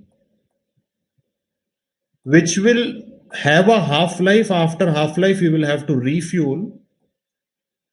And secondly, it will always produce fixed energy decay. That means whenever cobalt will decay, it will produce energy of 1.25 mega electron volt. You cannot alter it. So now we have a special machine that we are now using. Now we are preferring LINAC, linear accelerator, over cobalt machine, which I will gradually explain to you. Everybody understands? So should I repeat? Okay, I'm repeating. Okay. Are you able to understand now? Cobalt 60, okay, decays into nickel 60 and produces high energy gamma rays of energy 1.25 mega electron volt. It is used in teletherapy, but in modern hospitals, we prefer LINAC because cobalt, being a radioactive isotope, would have a fixed half-life and fixed energy of decay. We cannot alter it. Cobalt decays to form nickel. बेटा कितनी बार मैंने arrow डाल के लिखा है ना? I don't know Divya बेटा, ये तो स्कूल में बताया था ना, एरो ऐसे ये डिके होगा तो ये बनेगा. Okay, everybody follows this or not? Clear? I will talk about this again when we talk about half life होगा. तो बेटा सोचो, if you have a cobalt machine, after 5 years you will have to refuel it.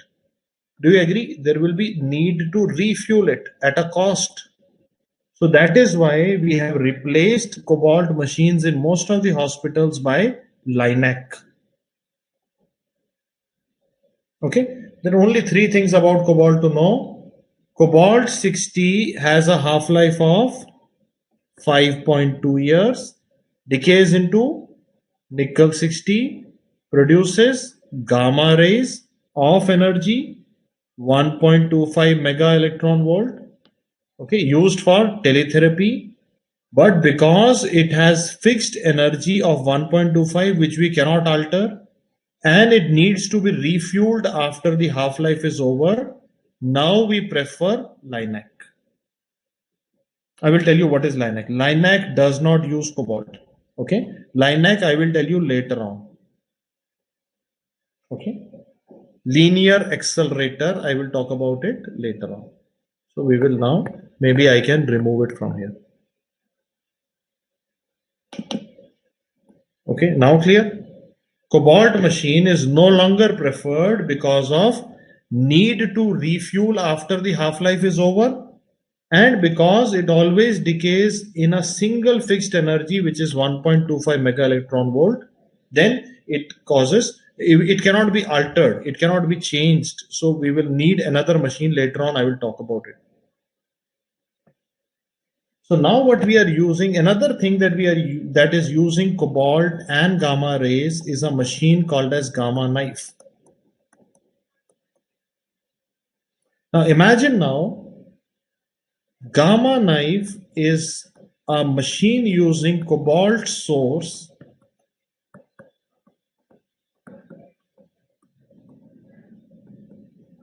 It is called as stereotactic radiosurgery of the brain.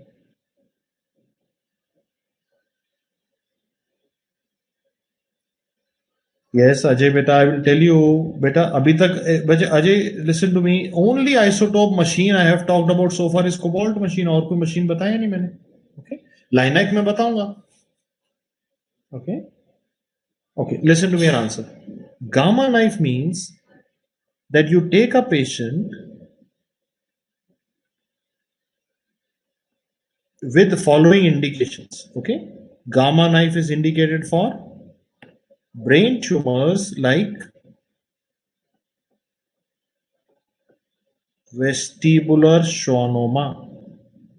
And in ENT also, you might have noticed, ENT sir might also have told you that in vestibular schwannoma we can use gamma knife. Okay. Other than that, pituitary adenomas, meningioma.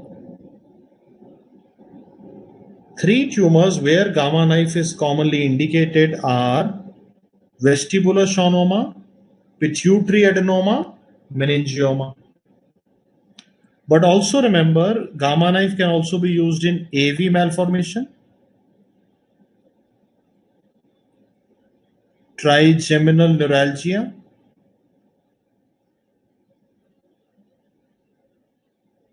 and cerebral metastasis.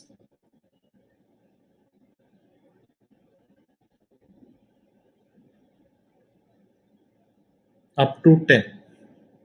That means if you have metastatic lesions in the brain but not more than 10, you can treat by gamma knife. Every year these indications are asked. Okay, gamma knife can be used for vestibular schwannoma, pituitary adenoma, meningioma, AV malformation, trigeminal neuralgia, cerebral metastasis. Okay, it is available in AIMS also. You can notice, very important. Now, what is gamma knife is, I will give you a simple explanation. You put a stereotactic frame around the head of the patient. This frame was made by a man called as Lexel. So we call it Lexel's frame. So we put a frame around the head of the patient. Listen to me, I'm telling you how it works. This frame has coordinates, X, Y, Z coordinates marked on it. So after putting the Lexel's frame, you take the patient to get a MRI done. Okay. So the MRI of the patient will look like this. Listen to me now. You will see the brain of the patient, tumor, but you will see some markings around the skull of the patient because of the frame. Okay. Yes, this is treatment. Gamma knife. Gamma knife is for treatment of tumor. Diagnosis नहीं, tumor का treatment है. Okay. देखो मेरे साथ. I will tell you what. Up to 10 मतलब 10 तक 10 अगर metastatic lesion 12 है 13 है तो then you cannot use gamma knife. It can only be used if you have up to 10 cerebral metastasis. 10 से ज़्यादा नहीं treat हो सकते एक setting में. Okay. So using these markings of Lexel's frame, you find the XYZ coordinate of the tumor. Then you take the patient into the gamma knife machine. Gamma knife machine has multiple cobalt sources.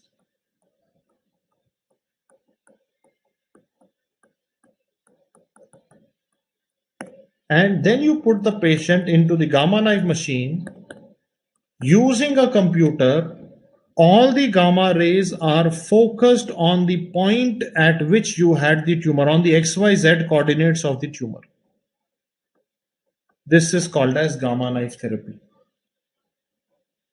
This is called as gamma knife therapy. Are you able to understand what is gamma? मतलब gamma rays का knife बनाया हमने कैसे? देखो, now try and understand. So again, this is based on cobalt only, but the difference is that first we are putting a frame around the head of the patient to find the location of the tumor with respect to the frame, XYZ coordinates. Then we are focusing, the cobalt is producing gamma rays and we are focusing those gamma rays onto the tumor. This is called as gamma knife. Okay, everybody understands? Are you able to understand? Okay, Isha, are you able to understand that 10 मतलब कितने मेटास्टेसिक mats है ना, brain में multiple metastasis आ सकते हैं, कितने सारे हो सकते हैं, 10 तक मेटास्टेटिक लीजन होंगे तो you can treat with gamma knife. More than 10 you cannot treat with gamma knife. Everybody understand? This is how gamma knife works. So I have kept it very simple. I am not using any complicated language, but I am trying to give you the idea on the entire concept here. This is 100% every year asked in your NIMHANS exam. Clear? Now let's come back. Okay. So what I'll now tell you here is, just give me 1 second. Let me add a page here. Just let me give you a summary. Okay. I've tried to keep it very, very simple, beta. Okay. AVM में कैसे काम करता है बेटा मैं आपको बताता हूँ.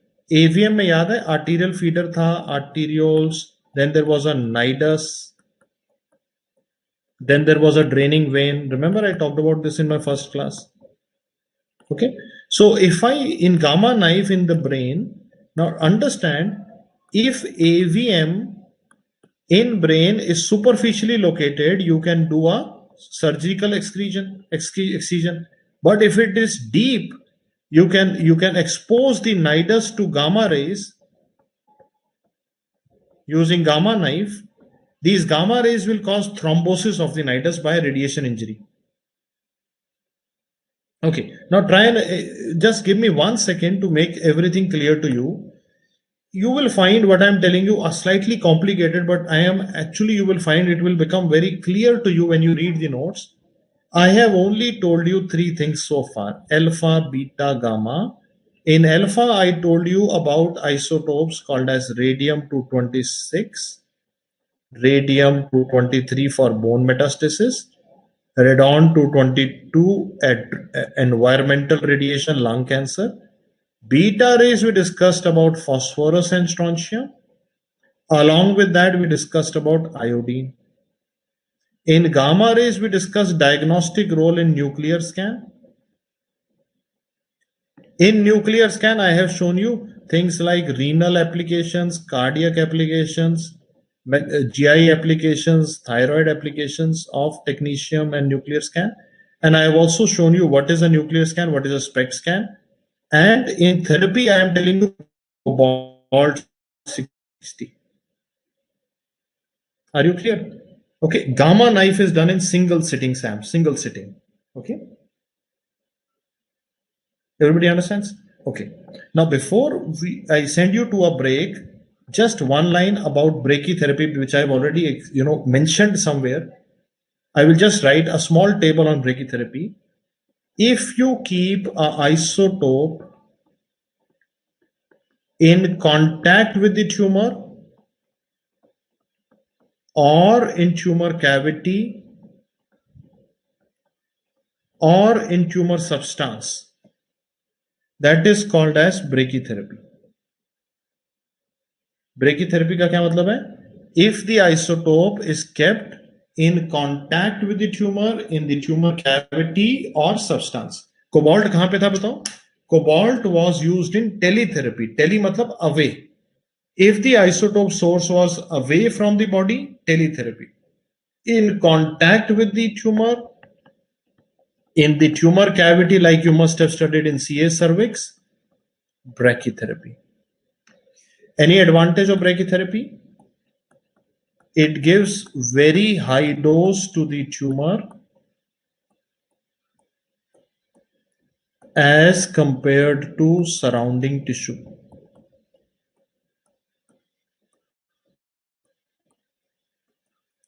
ब्रेकीथेरेपी में हम रेडिएशन ट्यूमर को बहुत ज्यादा दे रहे हैं सराउंडिंग टिश्यू के मुकाबले. Okay. Yes, Sanjay, gamma knife uses cobalt, correct. Now, anybody now, did you read about brachytherapy in CA cervix? Cavity mein dala? Yes. So what is the advantage of brachytherapy? It gives very high dose to the tumor as the isotope is directly in contact with the tumor. Okay. Now, advantage. This is the advantage. Okay, listen to me. Most common isotope used in brachytherapy is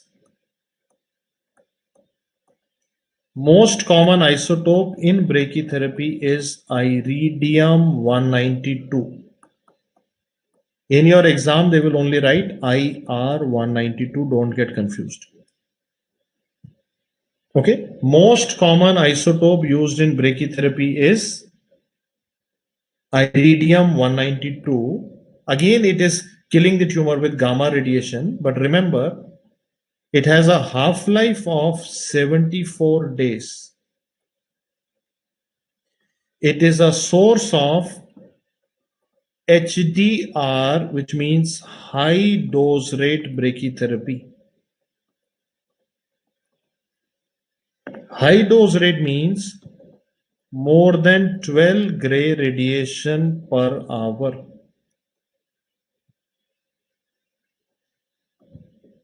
It has a small size. I will tell you the reason later on why it is important. Used as a temporary implant. Please note down each of the line about iridium because it is the most common isotope in brachytherapy. Most common isotope in brachytherapy is iridium-192, half-life 74 days, high dose rate, small size, temporary implant. Second most important isotope in brachytherapy is cesium-137. Preferred is iridium-192. Just remember cesium is also important. So we will remember the half-life only 30 years. Half-life 30 years. Okay. So most common is iridium in brachytherapy, but cesium is also used. Remember the half-life comparison at least. 74 days for iridium, 30 years for this. HDR is high dose rate per hour, more than 12 gray per hour. Gray. I will tell you what gray is, don't worry. Okay. Are you clear with this? Okay. Now listen to me. I'll give you the entire concept. Listen to me. There are some isotopes which are low dose rate. Example, palladium, iodine 125. Low dose rate means 0.4 to 2 gray per hour. Low dose rate isotopes are palladium and iodine 125. These are low dose rate, मतलब 0.4 से 2 gray per hour. These are used as permanent implants.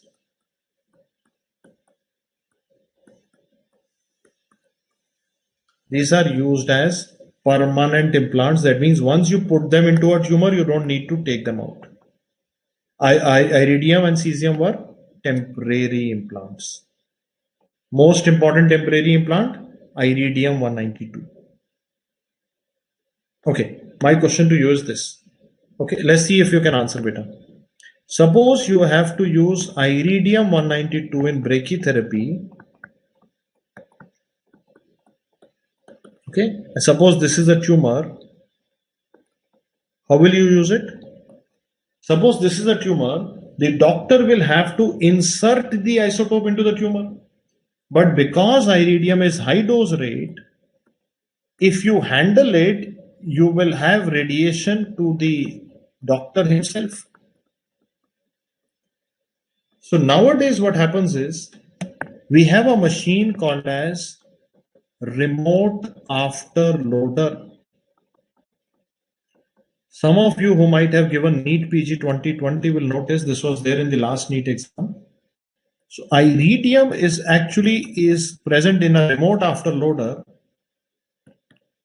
What the doctor does is, doctor only inserts hollow metals into the tumor. Doctor will insert hollow applicators into the tumor.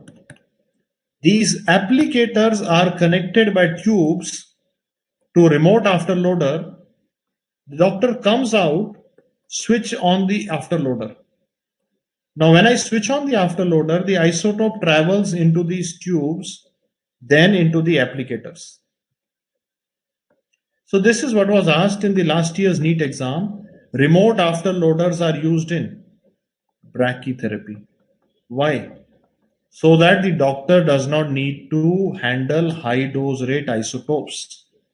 Are you clear? Now the doctor does not need to handle, he does not need to touch the isotope, because the isotopes are now present in, anybody? Remote afterloaders. So you are actually not touching them, they are present in the remote afterloaders. We are only switching on the machine later on. Everybody understands? Okay.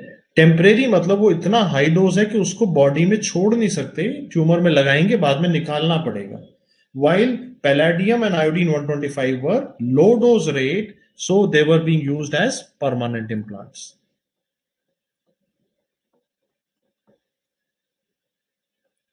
Everybody understands?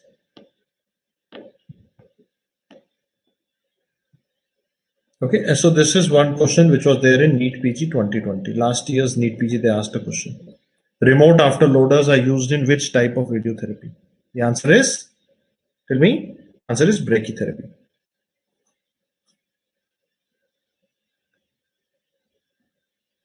Okay, now the iridium has an advantage of small size, so that is why it is preferred, because it can easily fit into these tubes and applicators. So modern brachytherapy is based on remote afterloader, so we need small size of the isotope so that it can easily fit into these tubes and applicators. Are you clear?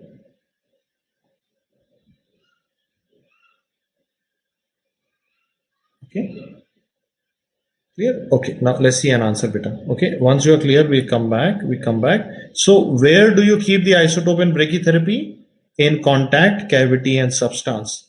Brachytherapy advantage, tumor gets a very high dose as compared to the surrounding tissue. Most common isotope, iridium 192, half-life 74 days. Source of high dose rate brachytherapy, small in size, used as a temporary implant. Okay, everybody clear? Okay. Now with this, what I'll do is we will now take a quick break and you can come back after 15 minutes.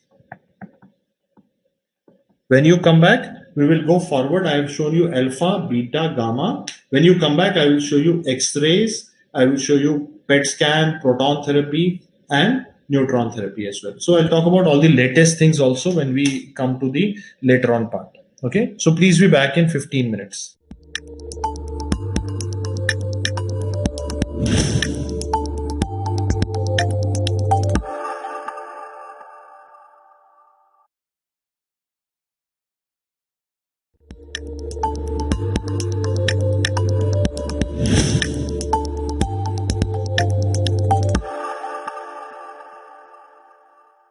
Anji, so very good evening, everybody. Good evening. It is such a pleasure to be able to connect to all of you again and to be able to teach you the basics of radiology again. So what I'll do today is I'll give you an idea on how the class will proceed, and so that we have a plan for future as well. So let me just share my screen and just bring the slideshow for you. Okay. So far in my class, I have shown you these things. Okay. So far we have seen how to look at a CT scan, what exactly is a MRI, and then we started to look at brain diseases. And you remember we talked about things like multiple sclerosis, tuberculosis, neurocysticercosis. Each one of them is a likely question for your exams. Okay, each one of them is a likely question for your exams. So today I will finish the remaining brain tumors. Only 2-3 are left. I will show you some integrated approach, how to utilize integrated approach in neuroimaging. And then I will begin with the next big topic for the classes, which is chest X-ray. Okay. So my goal is this. Okay. My goal is to talk about brain tumors, integration, and begin chest X-ray today, so that when we come to the next class, I should be able to go further into chest X-rays, and I'll spend good amount of time on chest X-ray, just like I spend significant time to make you understand how the brain imaging looks like, how the brain hemorrhage looks like, what is the anatomy of brain on a CT scan. Similarly, I spend a lot of time on chest X-ray. After that, gradually I'll go into other systems also. Okay, so that is the plan that we have. Okay, everybody clear? Okay, so once you are clear, let's start with the first image of the day. I'm coming to the first image of the day. Now let us understand this image here. I will label the images for you. The first image is okay, listen to me everybody now, focus on class. Okay, this is a T2 weighted axial MRI of the brain. This is a contrast enhanced MRI of the spine. Okay, let's try and understand where is the tumor and where is the disease. Okay, we have a T2 weighted axial MRI and a contrast enhanced MRI. So if I label it for you, everybody now listen to me. This area is your cerebellum. Okay, this is your cerebellum, and this is your pons. Okay, so where do you think is the tumor located? Okay, so we can see the two cerebellar hemispheres, which are labeled as C, and I have labeled pons as P. Okay, anybody now? Let's see if you can understand what is this location. What is the location of the tumor? This is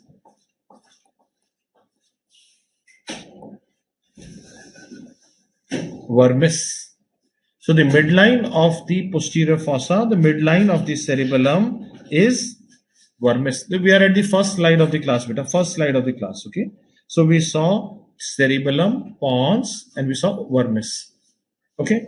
I want to now ask you a question from your memory that we have discussed already. Let's see if you can answer. This is pons, medulla, then we have the spinal cord, and I am sure most of you remember spinal cord terminates into these nerve roots which are called as cauda equina. Okay, this is where you have the fourth ventricle, and this is where you have the cerebellum. Okay, name a tumor which arises from the cerebellar vermis and superior medullary vellum. Arises from the vermis and superior medullary vellum. Anybody? So that tumor is called as medulloblastoma. That tumor is called as medulloblastoma. Are you clear with this? Medulloblastoma is a midline posterior fossa tumor of childhood. So the question will also mention child. And anybody, if you are looking at a clinical vignette, what will they write in the history? In the history, they will say truncal ataxia. In the history, they will say truncal ataxia. Okay, a child comes to you with truncal ataxia, and you have a midline posterior fossa tumor. Okay, posterior fossa midline tumor, benign or malignant? Medulloblastoma is a malignant tumor. Medulloblastoma, you might have studied in your pathology as well, is a malignant tumor. Posterior fossa midline tumor, which is malignant. Okay. Now let's understand and answer. Look at the diagram that I have drawn, and let's see if you can answer. I want all the children to listen to me and answer. If medulloblastoma, very good, beta, I can see most of you are able to answer correctly also. If medulloblastoma is a malignant tumor, what is it doing? It is invading the fourth ventricle. From the superior medullary vellum, it is going into the fourth ventricle. Okay. So when it goes into the fourth ventricle, what will happen? Now I want everybody to listen to me. Okay. I want everybody to listen to me carefully. Okay. I will just change the size here. Okay. I want you to listen to me carefully. Now this is a malignant tumor gone into the fourth ventricle. Now fourth ventricle is like a river. Okay, listen to me. Fourth ventricle is like a river, and in the river, CSF is flowing. And if a malignant tumor, in a malignancy, the cells are not attached properly. The cell adherence is not right. So cells are easily exfoliated. So there is a river flowing, and there is a tumor inside it. What will happen to the cells? Anybody? What will happen to the cells? Okay, let's see if you can answer.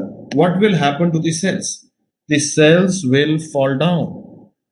The cells will fall down into the CSF. They will drop down. And then the tumor nodules will deposit along the spinal cord, along the nerve roots. Do you know the word that we use in pathology for this? So in pathology, for this kind of metastasis, we use a term CSF drop metastasis. In pathology, for this kind of metastasis, we use a word CSF drop metastasis. Nowadays, we call it leptomeningeal spread. Leptomeningeal spread. Okay, so let's see if you can answer. Name a brain tumor which shows leptomeningeal spread or CSF drop metastasis. What is your answer? Medulloblastoma. Benign tumor, malignant tumor?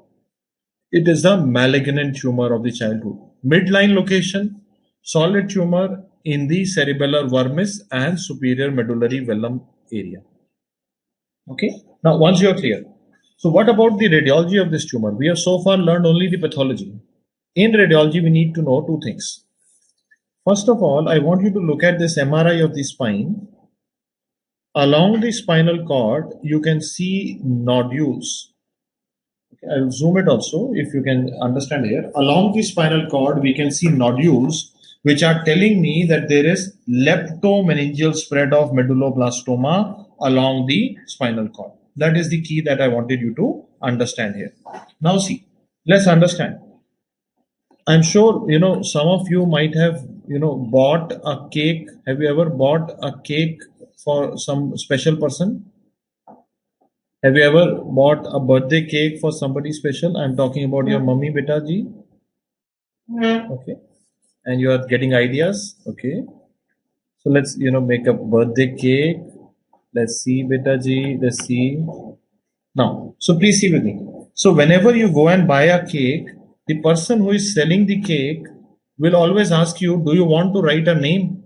So when do you want to write a name? He will have a cone-like thing. In this cone, he will have some sugar icing, and he will take this cone and apply sugar icing and write here, happy birthday. Okay. So imagine now, somebody has taken the similar cone and along the spinal cord, along the nerve roots, the tumor deposit is there. So hence, it is called as sugar icing appearance on MRI. But actual speaking, the real word that we use is in German. In German, sugar is written as Zucker.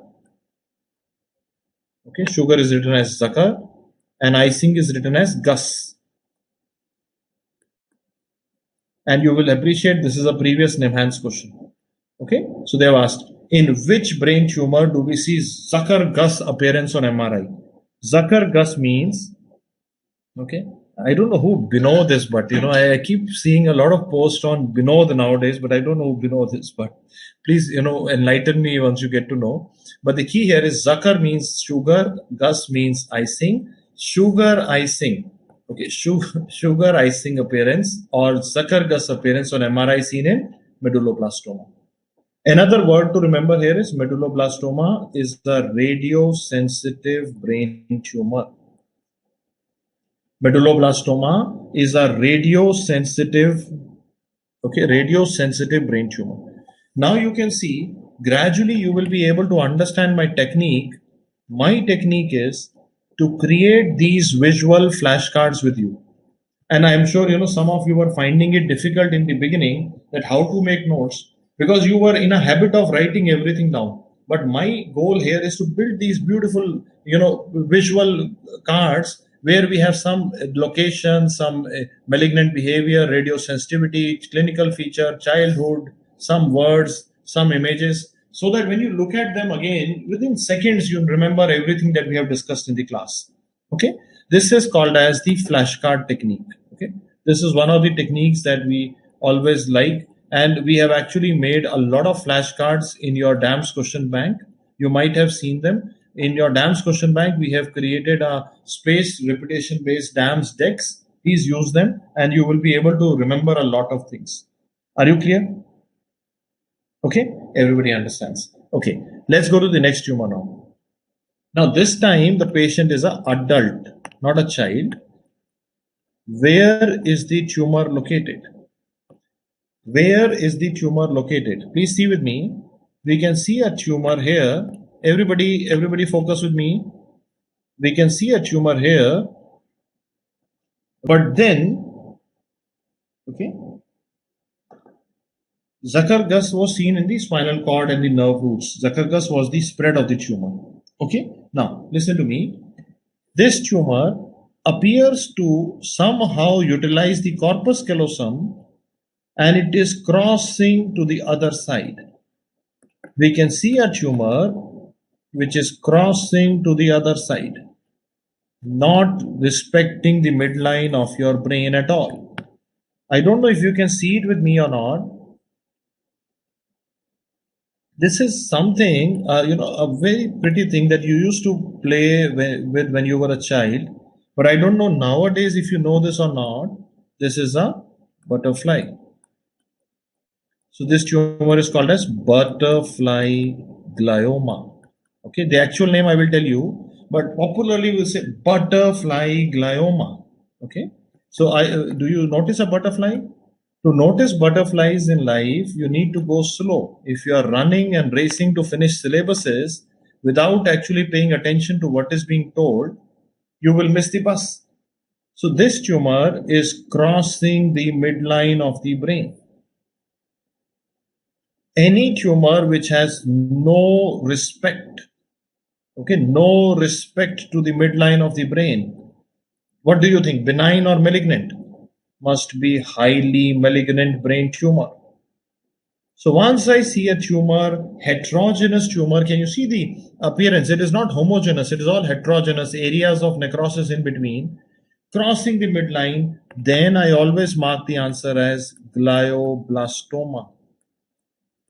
Okay, this malignant brain tumor of adults is called as glioblastoma. Prognosis poor.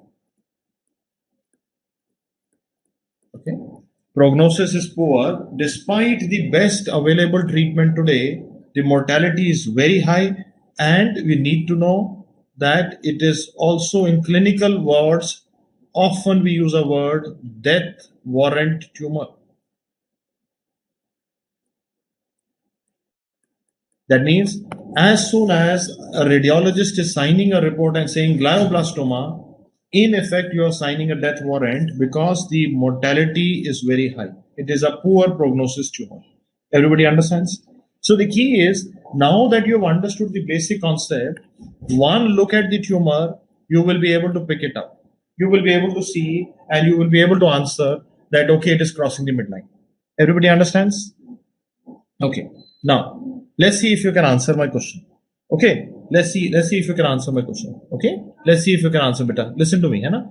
My question is, the history given in the patient will be short history. Within last 2 months, you understand? When I am talking about meningioma, I will talk about years because it's a low grade tumor. When I'm talking about glioblastoma, the history given in the question will be short history of neurological complaints because this is a fast growing tumor. In pathology, in microscopy, they will use a term called as pseudo palisading. Did you read this in your pathology class? Pseudo palisading on microscopy. Okay. Glioblastoma is a very aggressive brain tumor, very poor prognosis, and it crosses the midline. Once you see crossing the midline, you know I'm dealing with an aggressive brain tumor. Immediately a question arises. Can you name any other brain tumor which crosses the midline? Can you name any other brain tumor which crosses the midline? Remember, CNS lymphoma. In brain, even lymphomas are known to cross the midline. But the characteristic tumor which crosses the midline is glioblastoma. Now, please see if you can answer better. CNS lymphoma is a HIV associated malignancy. So, in CNS lymphomas, they will always write in the question HIV positive patient. So, brain lymphomas are seen in HIV positive patients and are highly steroid responsive. Okay. The implication is, just I'm making a small card on the side, just a few lines about lymphomas radiology, nothing much. Lymphoma can cross the midline, seen in HIV positive patients, responsive to steroids, okay, responsive to steroids, and listen to me, biopsy should be done before starting steroids. This is written in your Harrison's also. If you notice, it is very important factor here that if you are suspecting CNS lymphoma, biopsy should be done before starting steroids. Otherwise, the tumor will change morphology very fast. Both the images that we have seen today in the spine as well as here, this image that you're looking at is a contrast enhanced MRI. Okay, beta ji, this is a contrast enhanced MRI. Okay.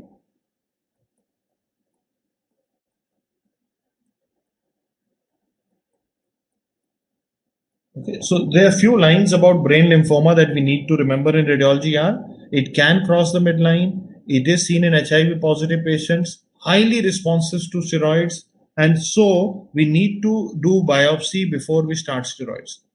In glioblastoma, the treatment would include chemotherapy, radiotherapy, as well as surgery. So debulking would be done surgically also. But despite all treatment, the mortality is still very high. That is the problem here. Now let's see a pathological specimen. Let's see a gross pathology specimen of a patient's brain so that we are able to correlate. Okay. Let's see if you can answer. Okay.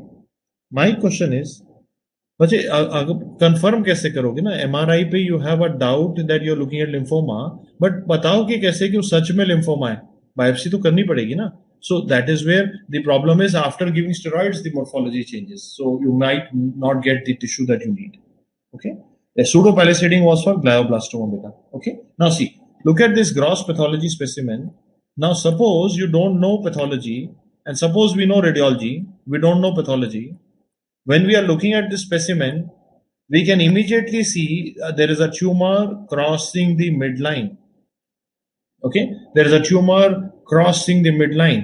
Immediately, even though we don't know pathology, we are only reading radiology, but because the concept is clear, we are able to mark that this is a glioblastoma. Okay. Now, today in my class, I have shown you two malignant tumors. One in adults, we saw glioblastoma, primary brain tumor in adult, highly malignant. And we saw a primary malignant brain tumor of children, glioblastoma, that was medulloblastoma. And medulloblastoma, we saw the CSF spread. In glioblastoma, we saw spread into the corpus callosum and extending to the other side. So we saw crossing the midline appearance. Okay. So the key is once you understand, then it does not matter am I looking at a MRI, am I looking at a pathology specimen. So this is the integrated picture that I wanted you to draw and I wanted you to understand. Okay. Now, so far we have understood the key is, we have understood that, okay, we are looking at some tumors and we saw common tumors. Now, if you can just scroll back and see the previously done tumors, these are the only 4 or 5 or 6 tumors that are important for you. Okay. As far as radiology goes, in no exam in the world, they will show you any other tumor other than what I have shown you. Okay. So these are the most important tumors. Okay. Everybody understands. So lymphoma would always it can cross the midline in the brain, but it is usually periventricular. Lymphoma has a predication to periventricular area and it is seen typically in HIV positive patients. So I would not mark the answer as lymphoma if the question does not say HIV positive. That is very, very important. Okay. Now, Bache, some of you are asking, is glioma and glioblastoma the same? Beta, then I'm sure, beta, when you are asking this question, please also ask this question to yourself that beta, that means we need to work hard.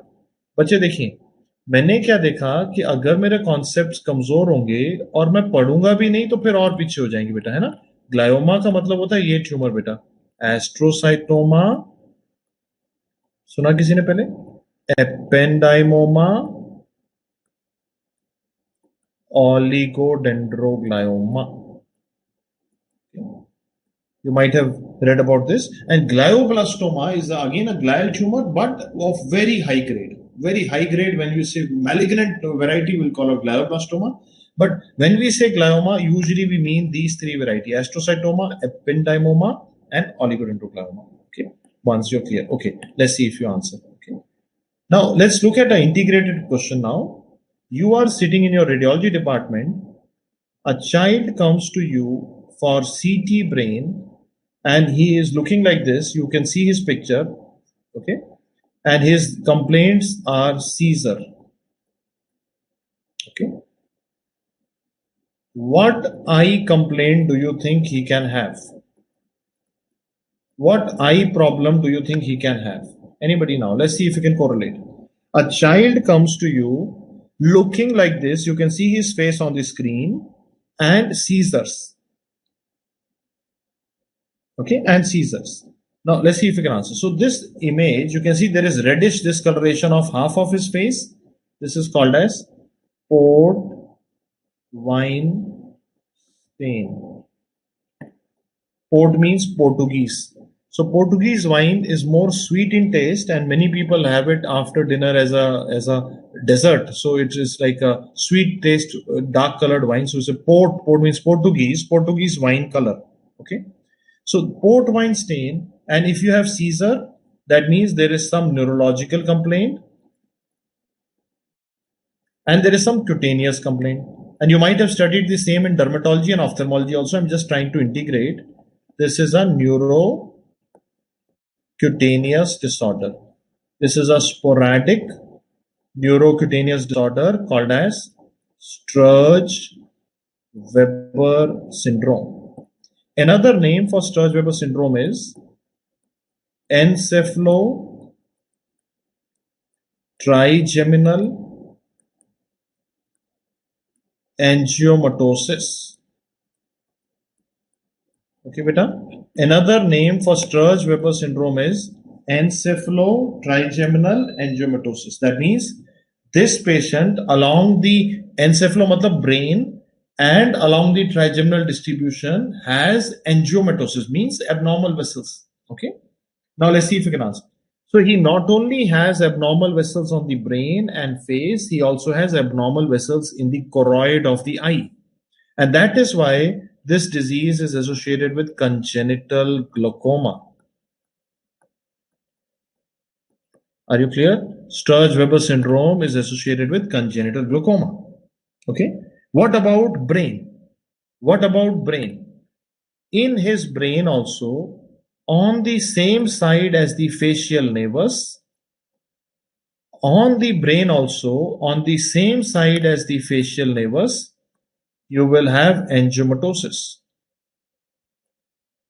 So on the brain also, you will have subpial, that pia mater ke niche, angiomas. Okay.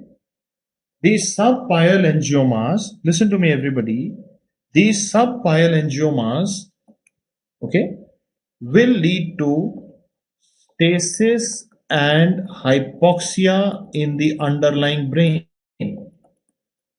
खराब blood vessels के कारण यहाँ पे stagnation होगा, that will lead to stasis and hypoxia in the underlying brain. Because of this, ultimately half of the brain will atrophy. Okay, so it's a very important question, very often asked in your exams. In which condition do we see hemiatrophy of the brain on a radiology image? Hemi matlab half atrophy. Okay, half atrophy. Hemiatrophy of the brain is seen in Sturge-Weber syndrome. Sturge-Weber syndrome is the answer. Everybody understands? Now, when this child grows up,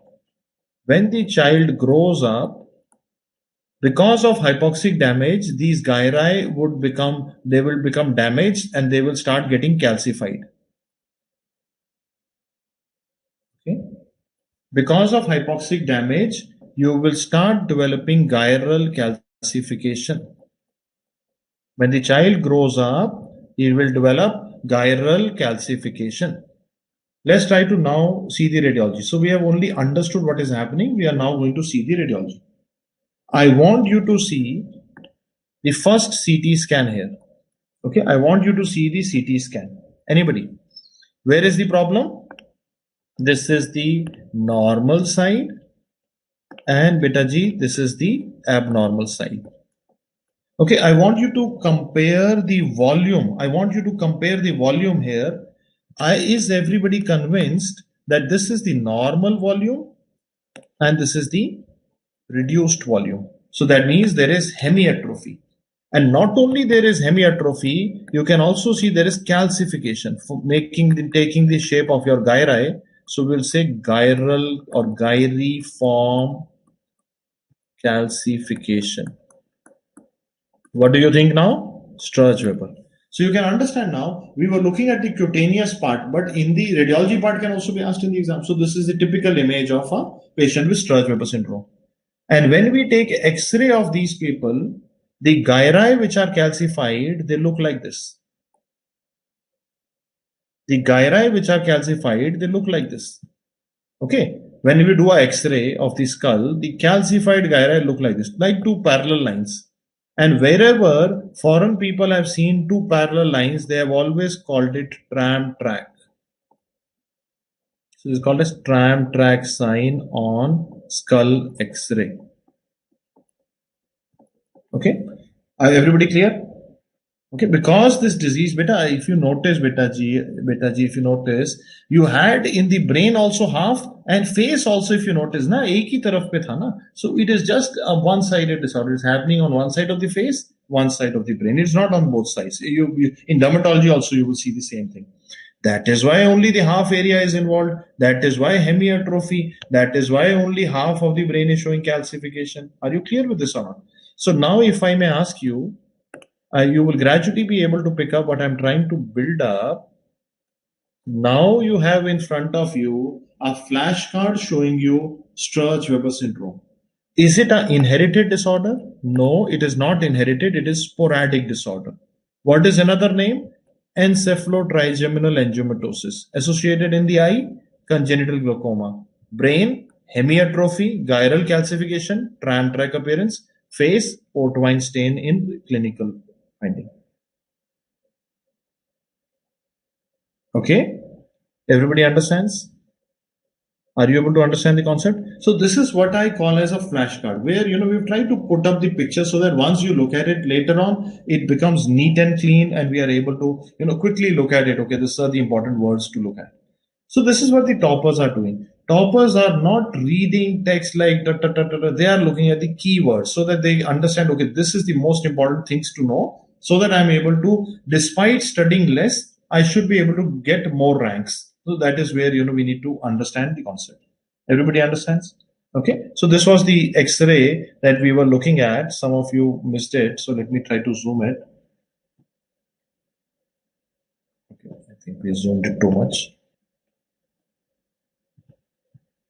Okay, so on the X-ray, these are the areas of calcification, if you notice. So like this, like gyri, shape of the gyri, calcified. So we call it saying trigeminal. बेटा क्योंकि the face पे जो angiomas हैं, जो blood vessel का निशान है, जो port wine stain है, that is along the trigeminal distribution. So that is along the trigeminal distribution. इसीलिए इसका नाम है pathology के अंदर encephalotrigeminal angiomatosis, described by Sturge and Weber. To give them respect, earlier we used to say Sturge-Weber syndrome. Everybody understands? Yeah. Okay, everybody now follows. Now let's go to the next question now. In the next, again, I have a cutaneous image. Now we are going to ask you a autosomal dominant disorder, okay, where this child has epilepsy along with low IQ. Epilepsy and low IQ. Okay, what do you see on his face so that we can predict what we will find on a CT scan? Okay, what do you see on this patient's face? We see nodules along the sebaceous gland distribution. Let us call them adenoma sebaceum. Okay, so can you name an autosomal dominant? Again, you have neurological symptoms as well as cutaneous syndrome. So we will call it neurocutaneous syndrome. Which autosomal dominant neurocutaneous syndrome has this triad? Tuberous sclerosis, Vogt triad. So clinically we call it as Vogt triad. Okay, everybody clear? Yes, we are able to understand. So this is the background that you already know from your clinical knowledges. Okay, but what happens is in integration they might put a CT image. So now let's look at the CT image of this patient. Okay, now let's understand that in the exams like NIMHANS, AIMS, they like to integrate. Okay, so where is the problem in the CT scan? In the CT scan, can you see this calcified nodules? On the CT scan, can you see calcified nodules attached to the wall of the ventricle. Okay, so these are called as subependymal. Ependyma is the lining of the ventricle. Calcific nodules. So I have seen they have asked this question from dermatological perspective as well as radiology perspective. These are subependymal calcific nodules.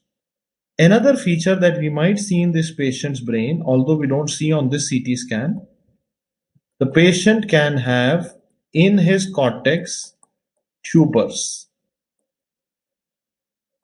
which are nothing but hamartomatous lesions in the brain cortex in this patient. So this patient might also have cortical tumors. Okay, now, so this is what we have seen now. I'm just, zooming it into a small slide. Now, did you notice a difference between Sturge-Weber and tuberous sclerosis, bache?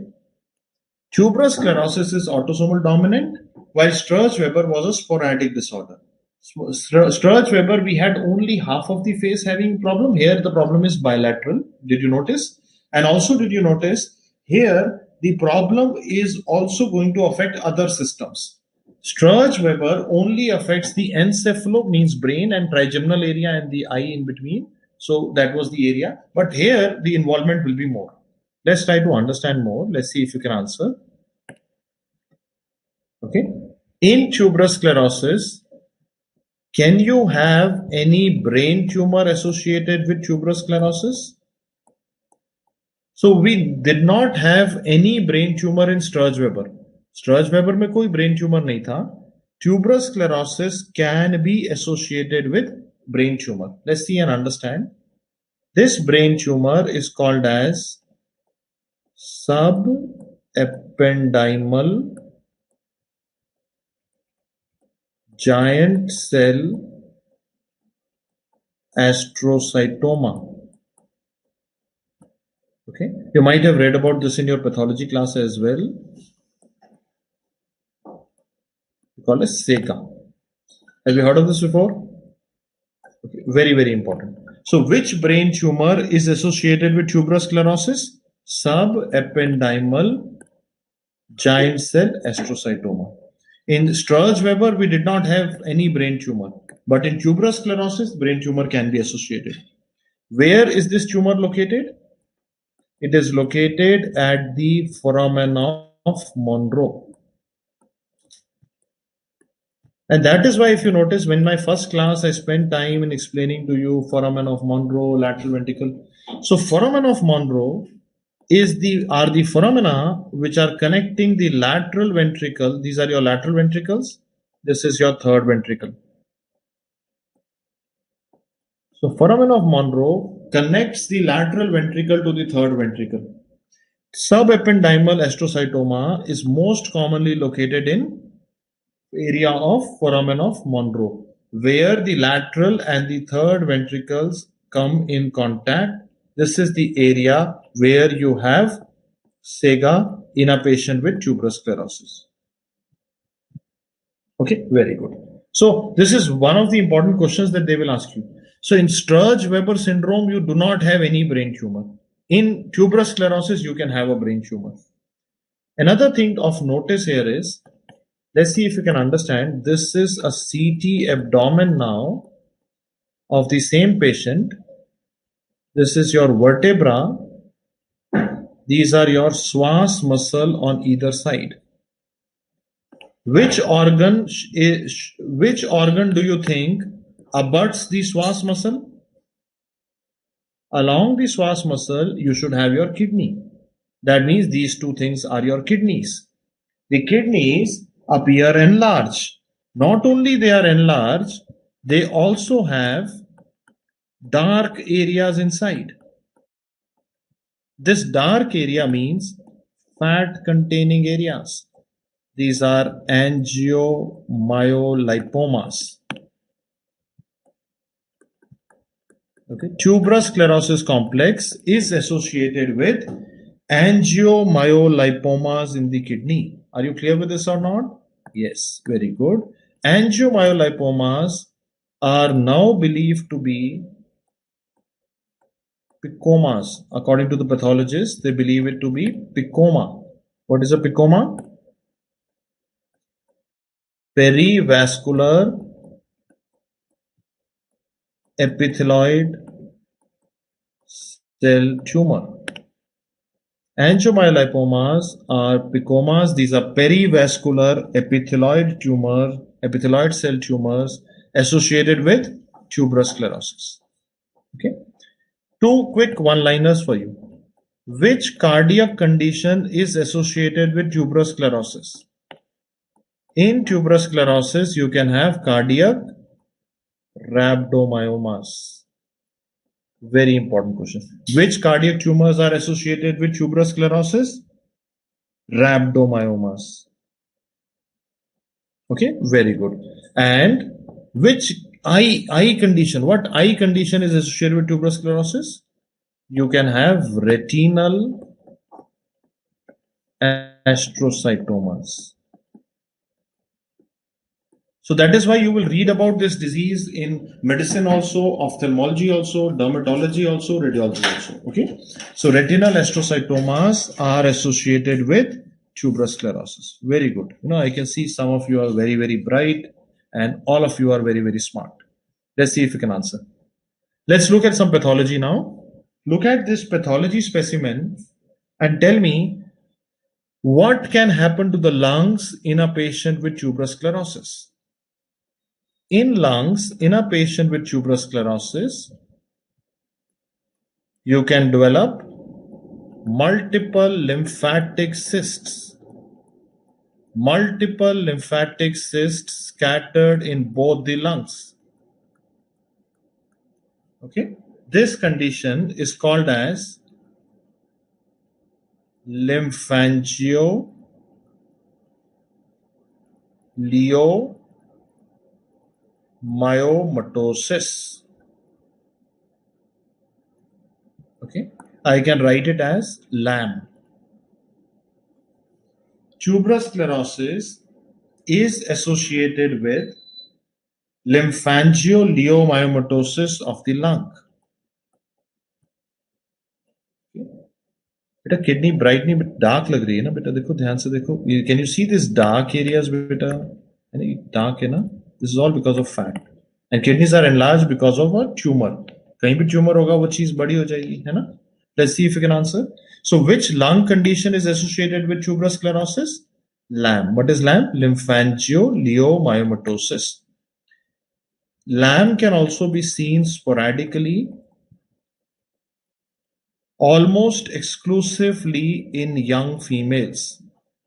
Okay, so remember this one line. Lymphangiomyomatosis can be seen sporadically, but if seen sporadically, it is only seen in young females. Okay, in the heart we had, okay, now I'm zooming out. In the heart we had cardiac rhabdomyomas. In the eye we had retinal astrocytomas. Okay, now try and understand the entire concept. Okay, please see with me. Now, if you now notice in the smaller size box that I've made now, आपको लगा कि हम बहुत ज्यादा पढ़ रहे हैं, तेज पढ़ रहे हैं, but actually speaking, I was only telling you about one disease, and that one disease is tuberous sclerosis, a hot favorite of your exams. Every time it is asked. Everybody clear now? Heart pathology was the cardiac rhabdomyomas. Okay, so this is how we integrate the stuff. And if you notice, मैंने बहुत basic से शुरू किया बेटा, cerebellum पहचानो, pons पहचानो, and now we are going on to the syndromes towards the end of the neuroimaging. Okay, in the next slide I will ask you a question. Name a autosomal dominant condition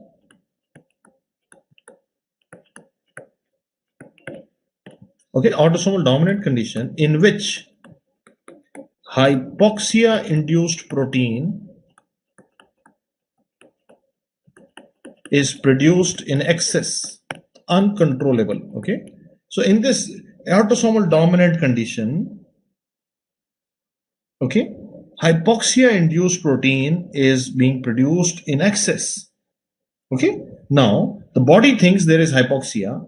So what happens in brain, especially in cerebellum and in your retina, the blood vessels, they start to proliferate. So in brain, you have blood vessels proliferating because they are thinking that there is a hypoxia. So blood vessels, when they are uncontrollably proliferating, they become a tumor. Tumor of blood vessels is called as hemangioblastoma. Hemangioblastoma. And these blood vessels, listen to me beta, don't run. These blood vessels, because they are, tumoral vessels, they start leaking fluid and they form a cyst around them. So this has an appearance in pathology which is called as cyst with mural nodule. Okay, cyst with a solitary mural nodule, which is a hemangioblastoma. And you will also see the same tumor in retina also. Hemangioblastoma of the retina, hemangioblastoma of the cerebellum. Okay. I'm just building up the story and then we'll look at this. This patient also has hematuria. This patient also developed hematuria. And you suspect you get a renal tumor on CT and a biopsy was done. So let's look at both the images now. Let's look at the first image. This is your falx cerebri, tentorium. So there is a tumor below the tentorium in the cerebellum, appearing cystic, but there is a mural nodule inside. Cerebellar tumor with cystic lesion which has a mural nodule. What will we think? We will think of hemangioblastoma. A renal tumor, and biopsy of that renal tumor I am trying to show you in the picture. Biopsy of this renal tumor is showing cells which have clear cytoplasm. Biopsy of the tumor is showing cells with clear cytoplasm. This is called as clear cell RCC. Okay. Can you now put it all together like a puzzle and then come back to me with the diagnosis? Now on this flashcard, what do you think we are trying to build up? We are trying to build up a condition called as von Hippel-Lindau syndrome. This is what is called as VHL, von Hippel-Lindau syndrome. And this pathology image was there last year in your exams. Some of you might have appeared for the exam. So let's see if you can understand. Now, how do we know that this mural nodule is vascular? Because it is taking up the dye. Did you notice? Contrast enhanced MRI. It is taking up the dye. It is white. It is enhancing because of the vascular nature. Now, let's see if you can answer a question. Okay. Two tough questions for you. VHL is also associated with pheochromocytomas. Yes. VHL is also associated with pancreatic cystic neoplasms. Yes. Okay. Now you need to tell me which ENT neoplasm is associated with VHL. बोलो बच्चे, ENT का कौन सा tumour von हिप्पल लिंडाउ syndrome से associated है ना? Mural nodule था बेटा, mural nodule, MURAL. Okay. ENT का कौन सा ट्यूमर VHL से एसोसिएटेड होता है? बोलो. उसका नाम है endo lymphatic sac tumor. And you will not read this in ENT sometimes. You might miss it. Endolymphatic sac के भी tumor हो सकते हैं and associated with VHL, von Hippel-Lindau disease. So this is how, we try to create an integrated picture for your mind. Okay, everybody understands? Very good. I can see most of you are able to answer. Very good. Now, once you are clear with this, let's look at another image. Okay, let's see the next image and tell me if this is your globe Okay, this is your eyeball. Where is the tumor located? In the next image, the tumor seems to be behind the globe between the two recti. This must be your medial rectus, this must be your lateral rectus. So between the two recti, okay, I'm going very slow now. Okay, I'm teaching very slow, but it's all ENT things only and after thing only I was telling beta, hai na? So now tell me, what is this? Globe. What do you see beta here? We can see a tumor behind the globe. What is this? Behind the globe, you should have optic nerve.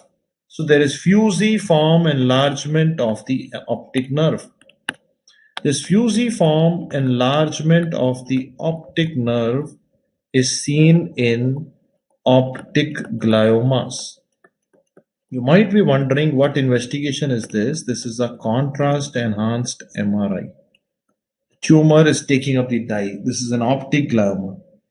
Optic gliomas are associated with neurofibromatosis. Okay, type 1 or type 2? Anybody? Optic gliomas are associated with NF. बेटा, some of you are not understanding. Hemangioplasty, भाई von हिप्पल डाउ एक syndrome है, उसमें tumours हैं, उसमें brain में भी ट्यूमर होगा, पैंक्रियाज में भी होगा, है ना, ब्रेन में हेमांजियोब्लास्टोमा हो रहा है, वो ट्यूमर का नाम हेमांजियोब्लास्टोमा है, बीमारी का नाम VHL है बेटा. Okay, now let's see if you can answer. Optic gliomas are associated with NF1. NF1 was described by a man called as von Recklinghausen. So don't get confused in the exam if they say von Recklinghausen disease. Okay, so they will write von Recklinghausen disease, and it is a kind of a tongue twister. You might not be able to remember, so keep it in mind. Von Recklinghausen disease, NF1. Okay. Chromosome 17.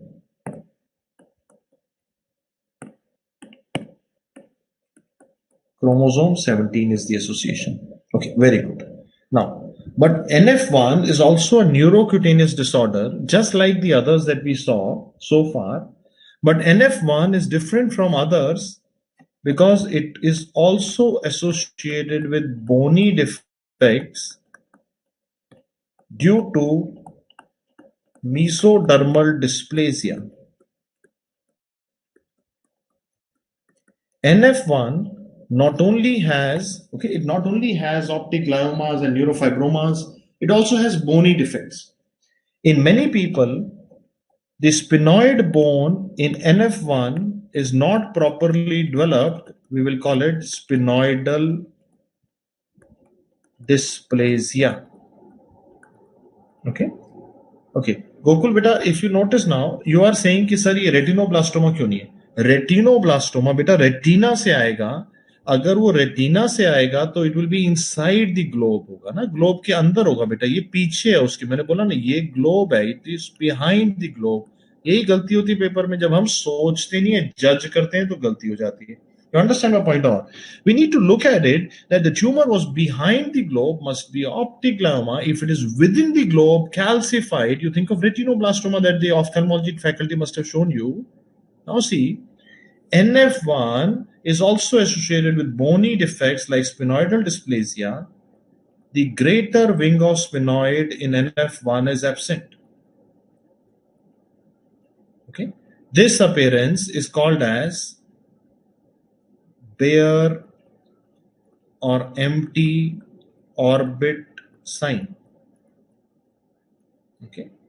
The other bony defects which are possible in NF1 are scoliosis,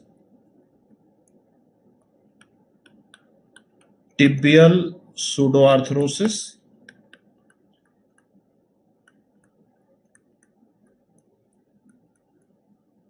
and thin ribbon-like ribs.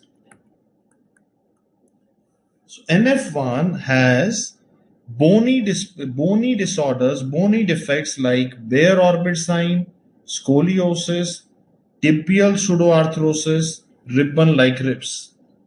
Okay, because of the chromosome 17 also leads to mesodermal defects, and that is the rationale here. Okay, now please see an answer. if you look at a 3D CT of this patient, three-dimensional CT, you will see absence of the greater wing of sphenoid on one side, and this is what is characteristically called as the bare orbit appearance seen in NF1, von Rickling-Gusen disease. And these patients, when you look at their skin, you will find coffee-colored spots. On their skin, you will find coffee-colored spots. But look at them. The coffee is supposed to be black, but these spots are looking brown. Why? भाई coffee तो black होनी चाहिए थी, ये तो brown लग रहा है. क्यों? क्योंकि we have added milk. तो फ्रेंच में we will say coffee with coffee, cafe, so coffee with milk spots, दूध वाली coffee spots, cafe lat spots. Okay, so these are what you have read in your dermatology as cafe lat spots. And now if you look at it now you will understand the integrated picture here is this entire page was actually only one word. The word was neurofibromatosis type 1. And I've already talked about type 2. NF2 I talked about when I showed you meningiomas and vestibular schwannomas. Are you able to understand this? That how in the exam the examiners play. Sometimes they show a skin image and ask you what will you find on MRI. Sometimes they show you MRI image and ask you what is the cause. So we need to learn to think. Okay, everybody understands? So this is Kefala spots.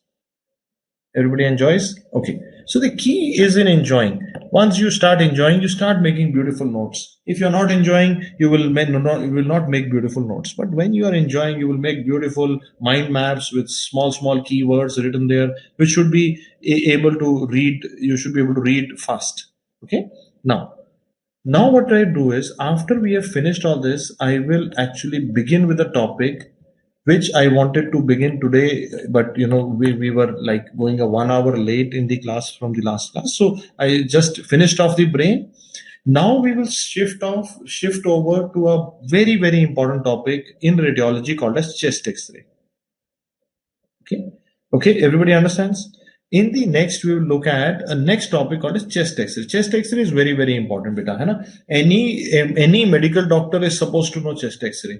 So just like I have gone slowly and explained everything to you about what is a CT, what is MRI, what is contrast material. Now I will spend time on chest X-ray. And maybe in the next class and maybe subsequent class, I'll look at a lot about chest imaging.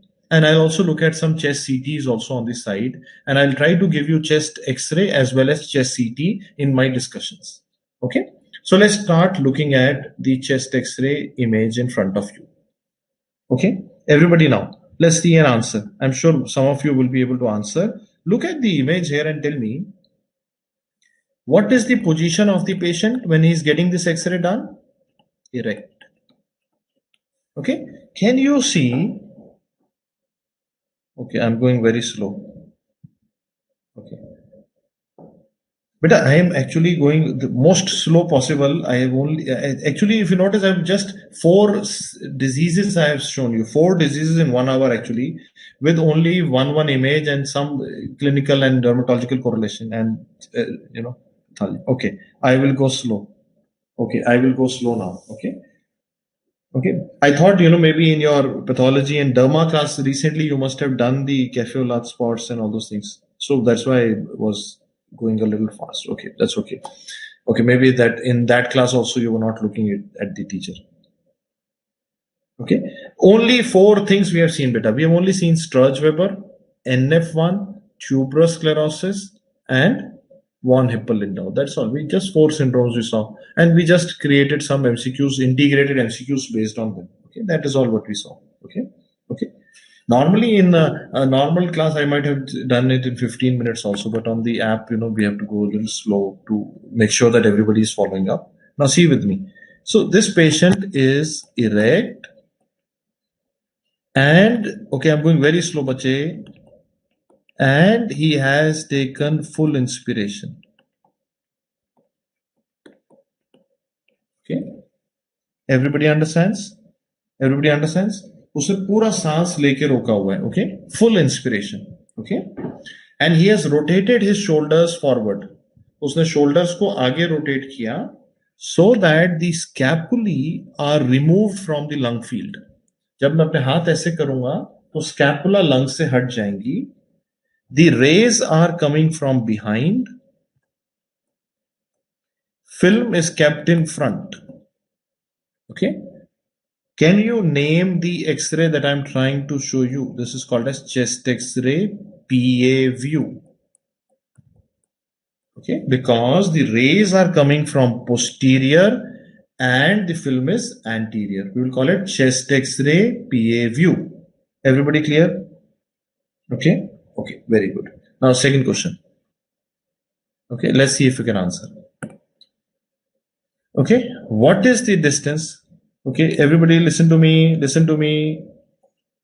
What is the distance between the X-ray film and the X-ray source? So listen to me. If I call the X-ray film as film and the source of X-ray as focus, so I will use a term film focus distance. Okay. The question is, how much is the film focus distance in a chest X-ray PA view? It is 180 centimeter, but some of you may not remember from your school days that 180 centimeter is equal to 6 feet. So examiner might write in feet as well as centimeter. Don't panic. Are you clear? Chest X-ray PA view is done at a distance of, I will explain to you, beta, listen to me. Okay, at a distance of film focus distance of 180 centimeter. Okay, let's see if you can answer. Other X-rays, okay, listen to me. All other X-rays are done at a distance of 100 centimeter. Okay, most commonly done chest X-ray is chest X-ray PA view, done in a erect position, full inspiration from a distance of 180 centimeter. All other X-rays from 100 centimeter. Immediately, I will make a question and let's see how many of you can answer. The question is assertion. Chest X-ray PA view is done at a distance of 180 centimeter. If the assertion is correct, what is the reason behind it? Okay, just now I said all X-rays in our body are mainly done at 100 centimeter, but the chest X-ray is done at 180 centimeter. है ना? Film सामने थी बेटा, rays पीछे से आ रही थी, if you notice, है ना? So this is the film that you see in front. Okay, the film is in front of the patient and the rays are coming from behind. That is why we are calling it PA view. बेटा बताएं. So this is the pattern that is currently being used in the AIMS exam. AIMS PG entrance exam में you have around 5 questions on assertion reasoning pattern. Assertion is chest X-ray PA view is done at 180 centimeter. Why is my question? Okay, now let's try and understand the concept. Suppose this is your thorax. Okay, this is your thorax. In the center, you have your heart. Okay. Now, when we do X-ray of this patient from nearby, okay, listen to me. The rays have to diverge to cover the entire chest. So you have divergent rays to cover. And when the rays are diverging, they tend to magnify the central part on the film and you get false cardiac magnification.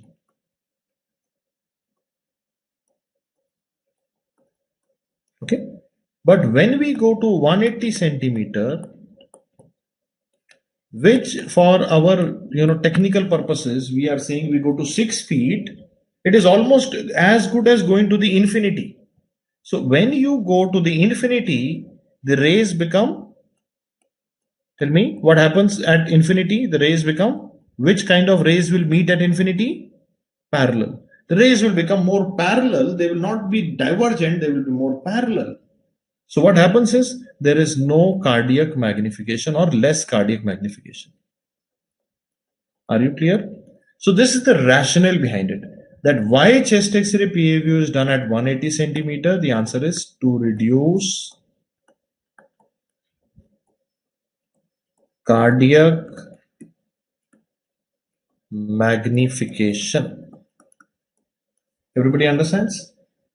Chest X ray बाकी X ray के मुकाबले ज्यादा दूरी से कर रहे हैं क्योंकि हार्ट मैग्नीफाई होगा तो आप कार्डियोमेगेली समझ लोगे and you will get a question wrong in the exam. Everybody understands? Okay. Once you are clear, okay, once you are clear, let me ask you another question. Let's see if you can answer. So in the exam, you have these simple one-liners with you, like chest X-ray PA view is done in erect position. Inspiration, expiration, inspiration. What is the film focus distance? 180 centimeter. Why? To reduce cardiac magnification. Now, let's imagine again. Okay, let's imagine with me. PA view mein we had the film in front. Okay, let us zoom out. Okay, PA view mein we had the film in the front and the rays are coming from behind. Now imagine if I keep the film on the side and the rays are coming from the side. अगर film को एक तरफ रखूं और raise एक तरफ से आ रही हूं, मैं इरेक्ट हूं, तो क्या होगा?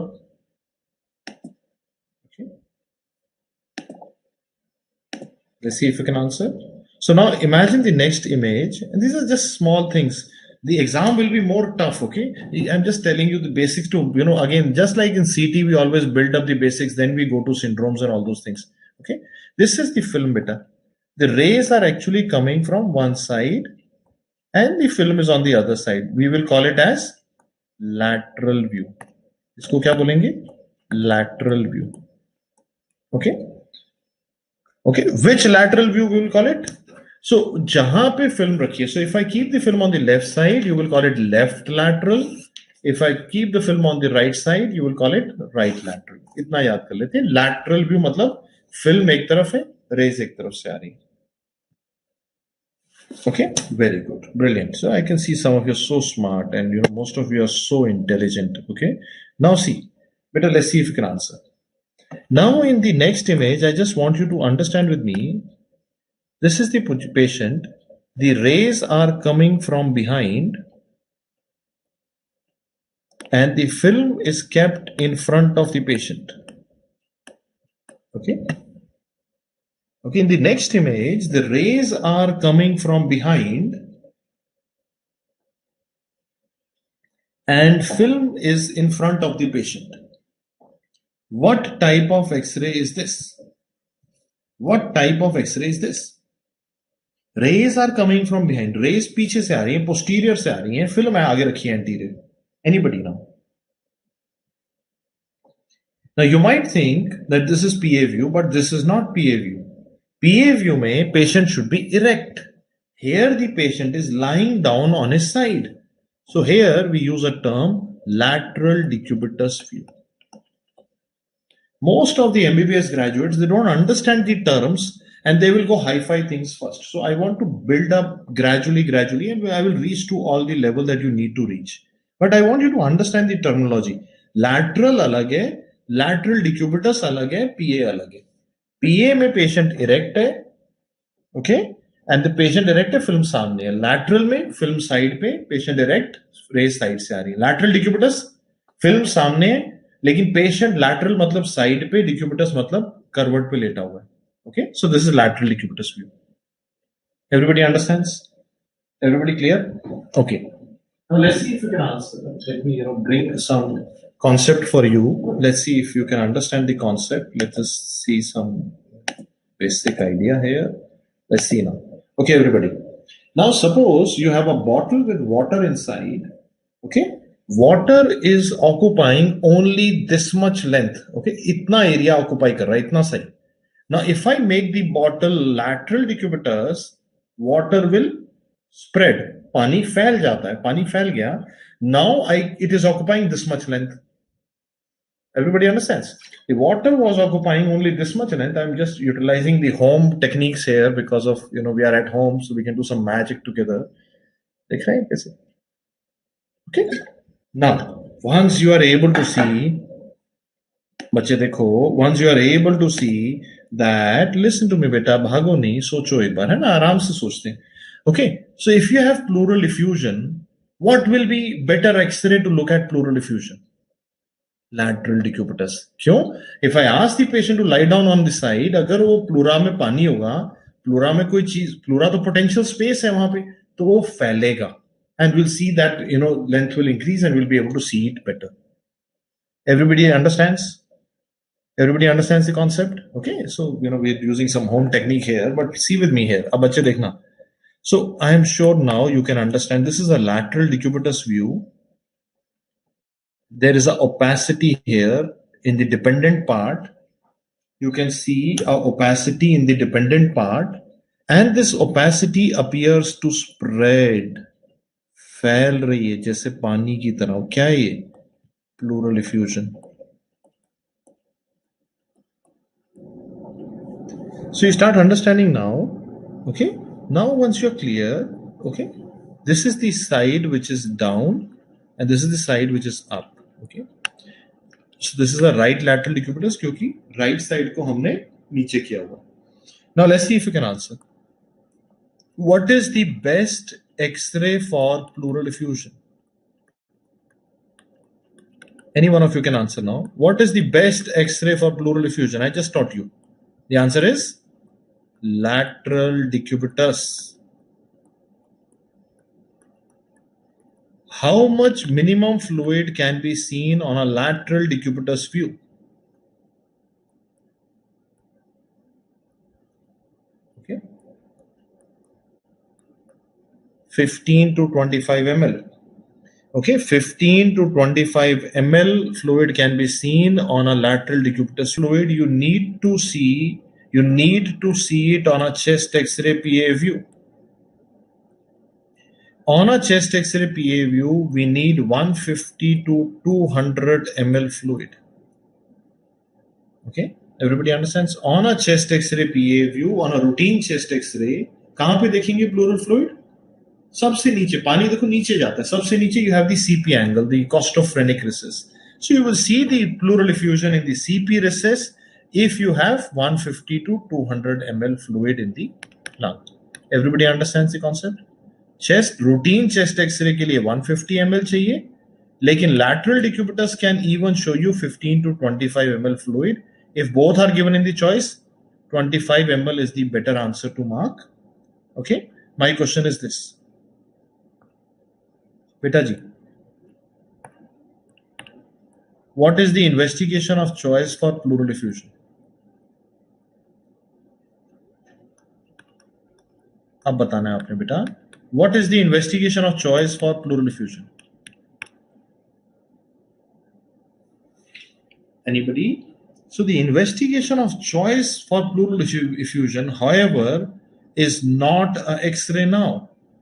Now we believe the investigation of choice for pleural effusion is ultrasound, which can show us even less than 10 ml of fluid, and you can do guided tap as well. Everybody understands? Ultrasound has the advantage in pleural effusion that you can do ultrasound guided tap of the pleural fluid at the same time, and that is where it makes it more interesting. Are you clear? So whenever they say in the exam investigation of choice for pleural effusion, you will mark ultrasound. Okay, you will mark ultrasound. Okay, very good. Everybody understands. So the answer is ultrasound here. Now I'm going to give you a question to solve. Okay, all the children listen to me. What is the investigation of choice for ascites? Okay, I'm going to give you a question. Please solve with me. What is the investigation of choice for ascites? Anybody? अब क्या होगा? कुछ बच्चे आएंगे, वो बोलेंगे sir ने तो बताया ही नहीं, सर तो अभी लंग पढ़ा रहे थे और ascites पूछ लिया, अब ये क्या बात हुई, हमें तो नहीं पता. But there will be children who will be able to see symmetry. Symmetry, that is concept. They will say, जब सर ने बोला, if you have fluid in the pleura, pleura में पानी है, तो ultrasound करेंगे. Ascites मतलब, ascites means fluid in the peritoneum. So concept तो वही रहेगा ना. I can see minimum fluid in the peritoneum with ultrasound. We can do ultrasound guided tap as well. The answer remains ultrasound. This is called as art of extrapolation. Extrapolation का मतलब एक बात सीखी class में दो जगह apply कर ली. Okay ऐसा नहीं कि जितना सर ने सिखाया उतना ही करना है. ओके उससे आगे बढ़ना है आपने. सो मैंने बोला IOC for pleural diffusion is ultrasound. IOC for ascites is also ultrasound. IOC मतलब investigation of choice. Okay once we are forming some basic ideas on lateral decubitors, lateral view, PA view, now I want you to look with me. Beta, I want you to see with me, beta G, I want you to see with me a chest x-ray. Okay? And I will teach you how to look at a normal chest x-ray. Okay? Because before we run to the disease, we always see the normal. है ना? बीमारी देखने से पहले हम हमेशा normal सीखते हैं. हमने हमेशा ऐसा किया. So I will teach you how to look at a normal chest x-ray, beta. Okay? And one by one, I'll tell you what I do so that gradually you can also learn the skill for clinics also, for patient care also, for MCQ also. Okay, I will tell you. Okay, everybody see with me. Okay, normal X-ray.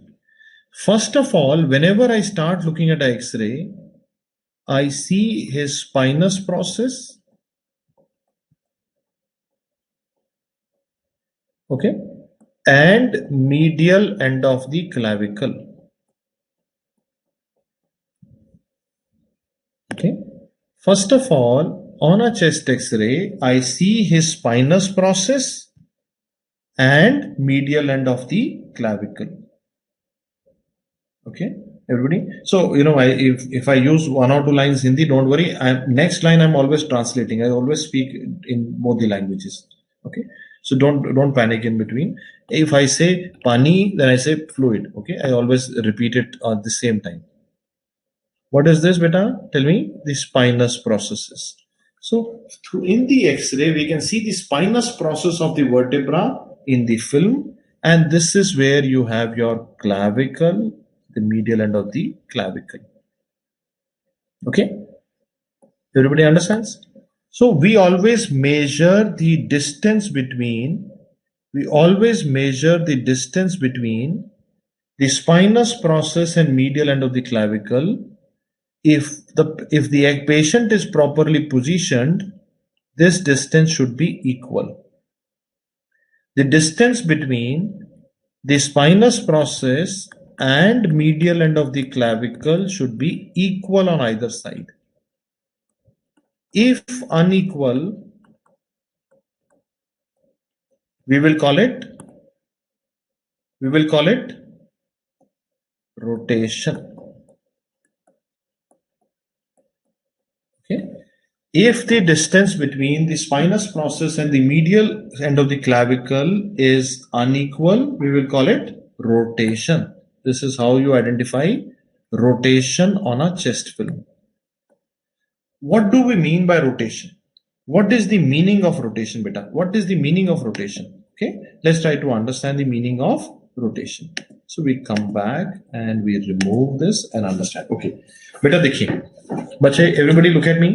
So whenever I'm getting an X-ray done, okay, listen to me. Whenever I'm getting an X-ray done, listen to me. This is how I will stand.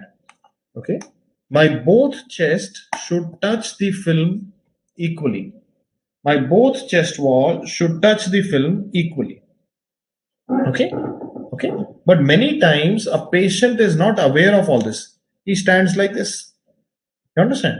A patient, when he is getting an X-ray done, he slightly rotates. अपने कमर को घुमा देगा. He rotates his spine so that one chest comes closer to the film, one chest becomes away from the film. This is called as rotation. What is the meaning of rotation now? Rotation means, okay, listen to me, everybody listen to me. Rotation means that the patient is not touching both the chest equally to the film. He is rotating the spine and one chest is closer to the film, one chest is not touching the film properly.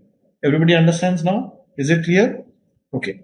So once you are able to understand this, okay. So what we will do here is, let's see where-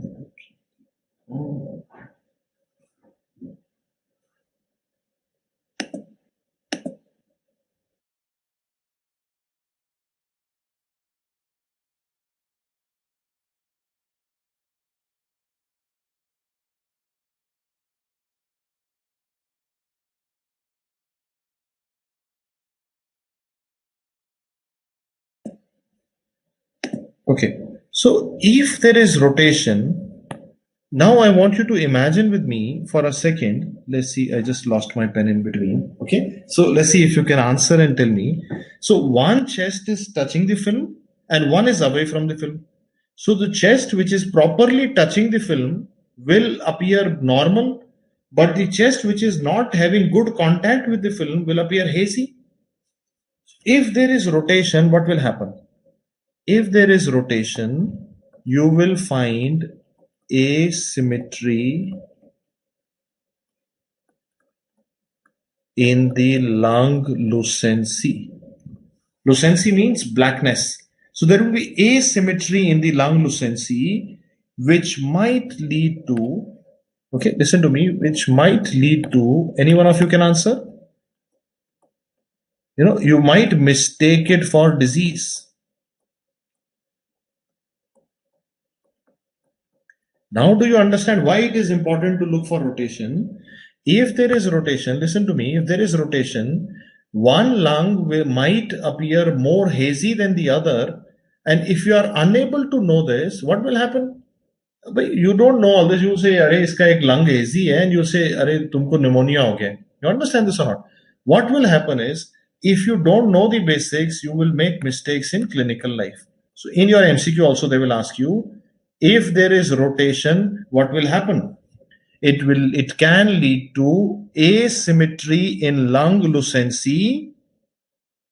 Okay, asymmetry in lung lucency, which can be mistaken for disease. Same thing they can ask you is, what else can happen because of rotation? You can also develop false, okay, or false cardiomegaly. The heart shadow can get magnified because of the improper patient position, and there might be asymmetry in hilum shadow. I will show you what is hilum, don't worry. Just write down for the moment. You might have seen that if the hilum is enlarged, people might think of tuberculosis, that you might have lymph node. But here the patient is not standing properly, and that is leading to all these problems. Okay. So let's see if you can answer. Rotation on a chest X-ray can lead to. The answer is asymmetry in lung lucency, false cardiomegaly, asymmetry in hilum. How do you assess rotation on a chest film? By measuring the distance between spinous process and medial end of the clavicle. समझ पा रहे हैं? Okay, everybody now follows? Agreed? Okay, now, so once we are, that is the first thing that you should always look for. Whenever you start looking at a chest film, the first thing we look for is rotation. That I hope the X-ray has been done properly by the technician, the patient was standing properly. If rotated, it will lead to false impressions. And most of the MBBS doctors, they do mistakes here. Okay, they don't do mistakes in hi-fi things. Okay, although you tend to believe that, you understand, you tend to believe that if I'm MBBS, I will not be able to diagnose brain tumors and all those things. But actually speaking, you don't know how to look at chest X-ray also. Okay, so the same thing happens in the exam also. Many children come to me and they think that in the exam they will do genetic things wrong, gene and monoclonal antibodies, but actually they don't know the basic things. Okay, so the key always is in basics. The key is not in the hi-fi things. It is understanding the basics. Then we will go to the hi-fi things. Okay, we have to form the base first. Okay, everybody. So normal distance should be equal on either side. Okay, दो clavicle है ना, इधर और इधर, तो इधर दोनों distance बराबर होना चाहिए. Distance should be equal, beta. Okay, equidistant. If unequal, then we think of rotation. Okay, everybody understands the concept. Now I will teach you how to look at a chest X-ray. Okay, I will tell you how I look at a chest X-ray, and I will tell you how we should look at it clinically. There is like for MCQ, I will not do, I will not damage your clinical concept. I will go totally clinically. Okay, whenever I look at a chest X-ray, I first look for rotation. Then I look at the trachea. Where is the trachea, beta? This dark structure that you see here is your trachea. Okay. So first I look at, okay, the rotation, then I look at trachea. Okay. Now, I don't know if there is a condition that you might have studied in your ENT. Did they tell you in ENT a condition in which the trachea air, when you look at it in the neck X-ray, it looks narrow like this? Did you study this condition in ENT? Name a condition in which in the neck the trachea becomes like this, like the steeple of a church, called steeple sign. Did you read about steeple sign in ENT class? Steeple sign, anybody? Anybody? Steeple sign in X-ray, remember, was taught to you in ENT in a condition called as croup. Okay, everybody clear? Steeple sign was, so there is advantage of looking at the trachea. Whenever we look at the trachea, we look at the diameter, the position, is it central, is it pulled, is it pushed, and you know some signs like steeple sign that you might have studied in croup in your ENT class. Very good. I see some of you are so intelligent that you're able to answer everything. So proud of you. Now, beta, when you are able to see the trachea, now what will you see after the trachea? After the trachea, I always make it a point to look at the aorta. Okay? I always make a point to look at the aorta. Okay, this area is called as the aortic knob, or we can say aortic knuckle.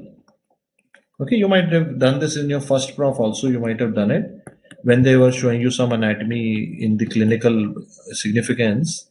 So this area is your aortic knob. Everybody, can you see this bulge here? Aortic knob. Very good. So what happens is, if I try to imagine aorta, I will show you a question which was there in the last year's Neet PG exam. Okay, but I'll tell you the basic behind it if you listen to me carefully. Okay, I will show you Neet PG 2020 question here. Listen to me, beta. This is where you have your ascending aorta. Then this must be the arch of aorta. Then you have the aortic knob, and then it continues into the descending aorta. Okay, then it continues into the descending aorta. Everybody clear? Now imagine the branches of aortic arch. Okay, imagine the branches of aortic arch. Listen to me.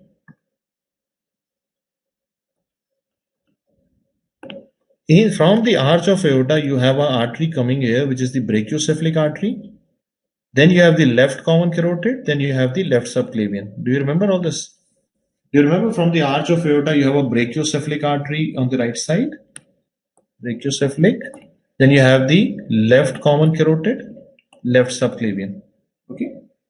Can you name a condition in which you have congenitally narrow aorta after the origin of left subclavian artery? Anybody? Anybody? Do you remember? After the origin of left subclavian artery, if you have a narrowing, that condition is called as coarctation of aorta. So in coarctation of aorta, what will happen to the left subclavian artery? Coarctation, left subclavian ke distal hai. So if coarctation is distal to the left subclavian artery, what will happen to the left subclavian? It will be dilated. It will be dilated. Chalo, let's make the left subclavian artery a bit dilated here. Now, when the left subclavian artery is dilated, it will cause a bulge over the aortic knob like this. Aortic knob SS. Are you able to understand this? Some of you who might have given the NEET exam last year might be able to recall this question from your last year's NEET exam. There is a magic number hidden somewhere in this question. I am sure you will be able to find the numbers. If you can find this number, this is called as figure of 3 sign.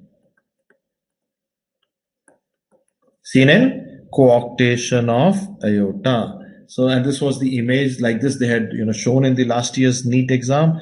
But if you understand, now you will never forget that normally on the left side you should see one bulge due to aortic knob.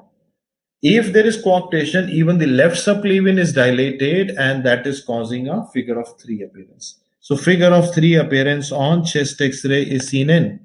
बेटे क्या answer है? Coarctation of aorta. NEET PG 2020. So again, you will appreciate in the exam, they are not asking you hi-fi things. They are asking you small, basic things. But what happens is, sometimes in our desire to do big things, we start going towards rare things. Rare things are uncommonly asked. Okay. Now, are you clear with this much? Okay. So if you notice now, I'm again making the basics again. We saw the trachea. We saw the aortic knuckle. Below the aortic knuckle, beta ji, please, I want your focus here, hai na? Beta dekho. So below the aortic knuckle, we have something called as main pulmonary artery. MPA is main pulmonary artery. We call it pulmonary bay. Okay. So this was the aorta. So below the aortic knuckle, you have the place where you have the main pulmonary artery. So if this pulmonary bay is bulging like this, you think of disorders of pulmonary artery hypertension. So this is your main pulmonary artery. Below the aortic knuckle, you have the pulmonary bay, or I will call it main pulmonary artery. Okay. This main pulmonary artery gives rise to 2 branches, one on the right side, one on the left side. Okay. So the main pulmonary artery gives rise to the left branch at a higher level, then it gives rise to the right branch. So these right and left pulmonary arteries, they will form a structure called as hilum. We will call it radiological hilum. Okay, this is not anatomical hilum. This is what we see on an X-ray. Radiological hilum, predominantly made up of pulmonary artery. It is the pulmonary artery branches which are constituting your hilum. This white thing that you see in the center, can you see that there is some white thing in the center? That is called as your hilum, beta. Are you now clear? Hilum. Okay, this is hilum. Predominantly made up of pulmonary artery, but this shadow also has contribution from upper lobe pulmonary veins. Okay. Lower lobe pulmonary veins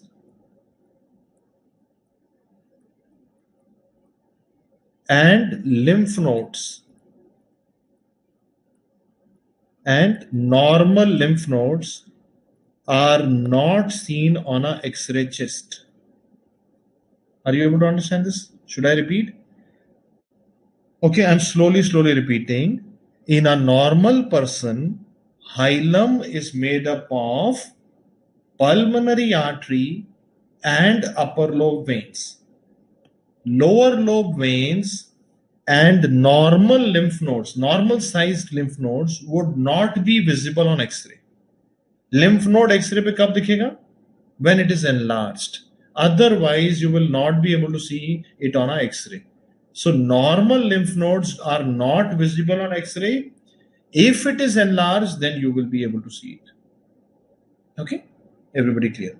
Now that is the moral here. That is the entire idea here. That first you look at the trachea, then aorta, then we look at the pulmonary artery, then we look at the hilum.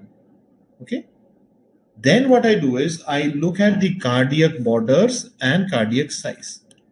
In heart, it is simple anatomical facts that the right side of the heart is predominantly made up of a cardiac chamber called as right atrium, and the veins draining into it are superior vena cava, inferior vena cava. So the right cardiac border, बेटा hilum ये जो सफेद सफेद सा नहीं दिख रहा था बेटा, जो सेंटर में ये वाला दिख रहा था ना, वो हाइलम था. Okay, are you clear? Okay. Okay. Hilum is the mainly this is pulmonary artery. बच्चे सोचो lung में तो air है, so lung is full of air that is appearing black. The main blood vessel that is going there is the pulmonary artery, and that is thick vessel that is forming the hilum on the X-ray. That white thing that you see in the center of the X-ray chest is hilum, and it is primarily made of your pulmonary artery. Okay, so right heart border is formed by right atrium, superior vena cava, inferior vena cava. The left heart border is made up of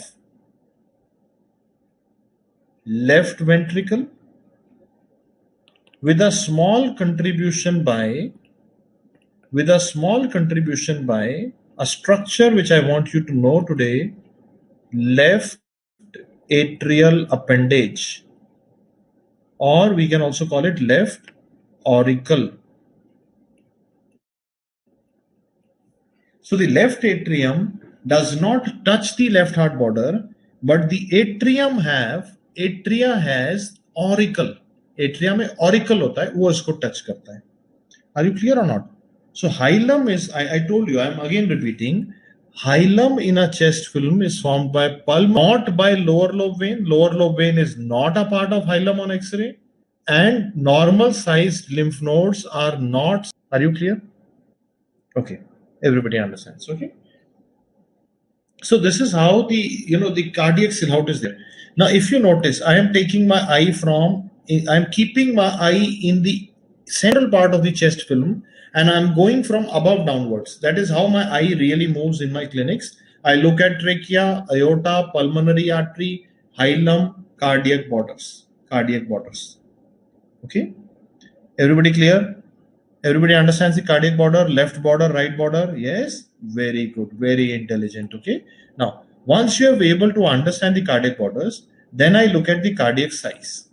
What we do is, right heart border was formed by right atrium, superior vena cava, inferior vena cava.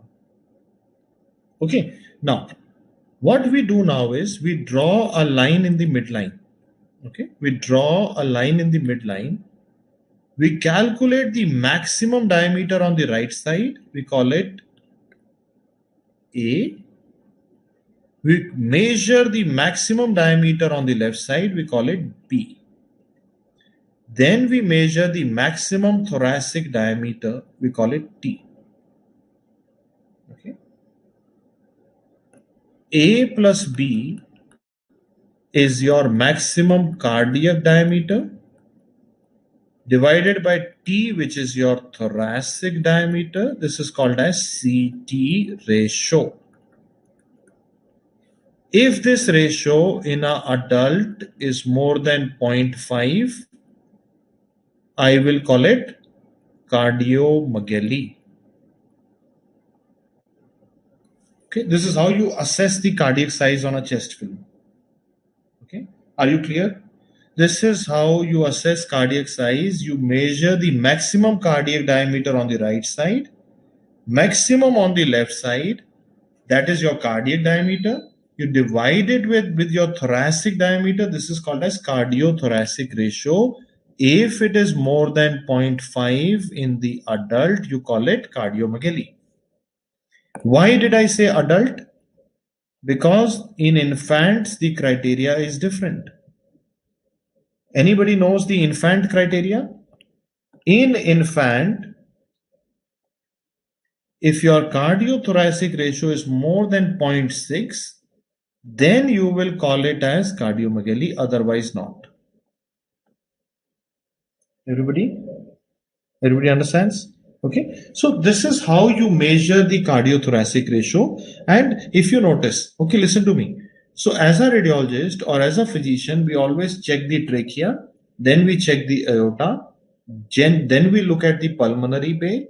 Then we see the hilum, if they are symmetric, asymmetric, if there is any lymph node or a tumor there. Then we look at the cardiac borders and cardiac size. Everybody understands? Okay. In child, if your cardiothoracic ratio is more than 0.6, you will call it cardiomegaly in an infant. Okay. Now, once you're clear, now I'm removing all this annotations. I'm removing the annotations so that we can understand further. Now, after I'm satisfied with the heart and the heart borders, what I do is I start looking at the diaphragms. Okay, try and imagine how my eye is going. I take my eye at the cardiophrenic angle and I look at the diaphragm till the CP angles, and I look below the diaphragm also. So I try to assess the diaphragm. The normal diaphragm should be like a dome like this, and I also look below the diaphragm.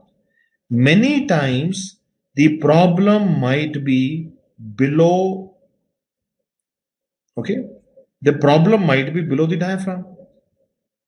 Okay बेटा exactly where नहीं है, यहाँ पे maximum नापना है. Chest film में जहां पे राइट पे सबसे ज्यादा था वहां नापना है, लेफ्ट में सबसे ज्यादा है वहां नापना है, और थोरैक्स में सबसे ज्यादा वो नापना है. ओके, ऐसा वो रटना नहीं है कि यहाँ पे वहां पे नापना है. We have to measure the maximum diameter right पे भी, maximum diameter on the left, and maximum diameter जहां पे फिल्म में सबसे ज्यादा लग रहा है वो नापना है. Are you clear? Everybody understands? Okay, everybody understands. Now see, so we look at the diaphragm, we look at the CP angle, and we look at below the diaphragm. Many times you might see gas below the diaphragm, or you might have pleural effusion. So this is the area where you look for. This is called as the costophrenic angle, CP angle. Okay, so I look at the diaphragm, I look below the diaphragm. Is this gas below the diaphragm on the left side? Is this gas below the diaphragm on the left side? No, that is your gastric fundus. That is your gastric fundus. Everybody understand? There's nothing but your stomach fundic here. That is normal. After I'm satisfied with this, I divide the lungs into upper 2 ribs, 2 to 4 ribs, below 4 ribs. Okay. So I divide it into upper zone in the upper 2 ribs, middle zone, middle, and lower below it. And I compare the two sides for disease. Okay. If there is a disease, one side will become asymmetric. You agree here or not? वो ज़्यादा white होगा या ज़्यादा black होगा, and we have to compare the two sides. God has given us 2 lungs so that a radiologist can easily compare the 2 sides. The entire purpose was to make it easy for the radiologist. So this is how we divide the lung into upper zone, middle zone, lower zone. You compare the lower zone with the lower zone, middle zone with the middle zone, upper zone with the upper zone. And we go zone by zone and we look for disease. Okay.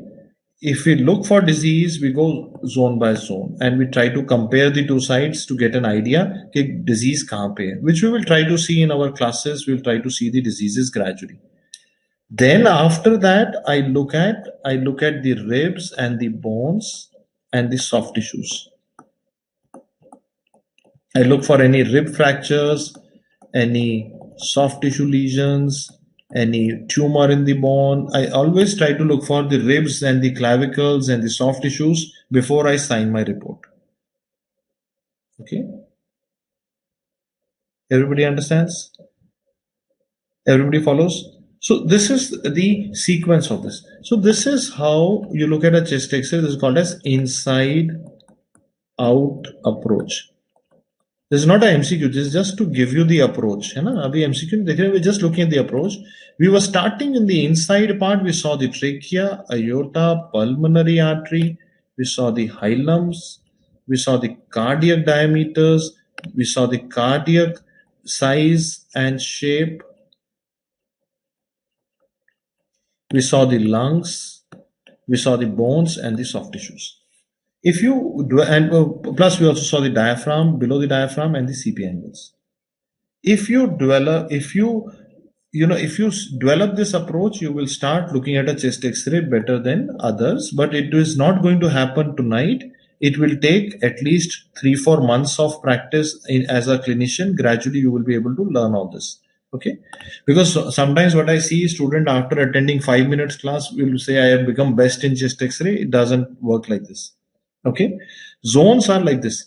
You take, this is your first rib, second rib, you take the lower border of the second rib, lower border of the fourth rib, anterior part, not the posterior part, anterior part of the rib we take it. Okay, upper two ribs, that is all you need to remember. Upper two ribs is the upper zone. Okay. 2 to 4 ribs is the middle zone, more than 4 is the lower zone. That is how you divide the lungs into zones. So this is how you develop an approach to look at a chest x-ray. Okay, that is the approach that you need. We started by looking at rotation, then we saw trachea, aorta, pulmonary artery, hilum, cardiac size, cardiac borders, diaphragm, below the diaphragm, CP angle, right lung, left lung, compare, bony cage, soft tissue.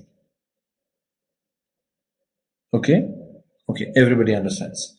So now once you've understood this, I will now ask you to start evaluating small common diseases with me. Okay, we will start seeing a common disease here.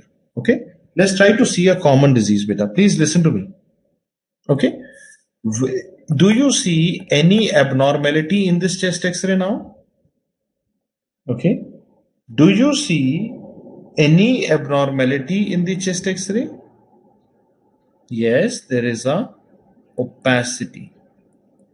So are you now clear? In chest film, if I see something dark, I will call it lucency. If I see something white, I will call it opacity. कुछ dark दिखेगा तो बोलेंगे lucency, white तो opacity. I see some opacity. Okay, there is a opacity here. Now beta, can you tell me, there is a opacity on the left side, but can you see the CP angle on the left side? CP angle दिख रहा है कि नहीं दिख रहा है बेटा बताओ. So this was your gastric fundic here, but can you see the CP angle? Can you see the CP angle? No. The CP angle is obscured.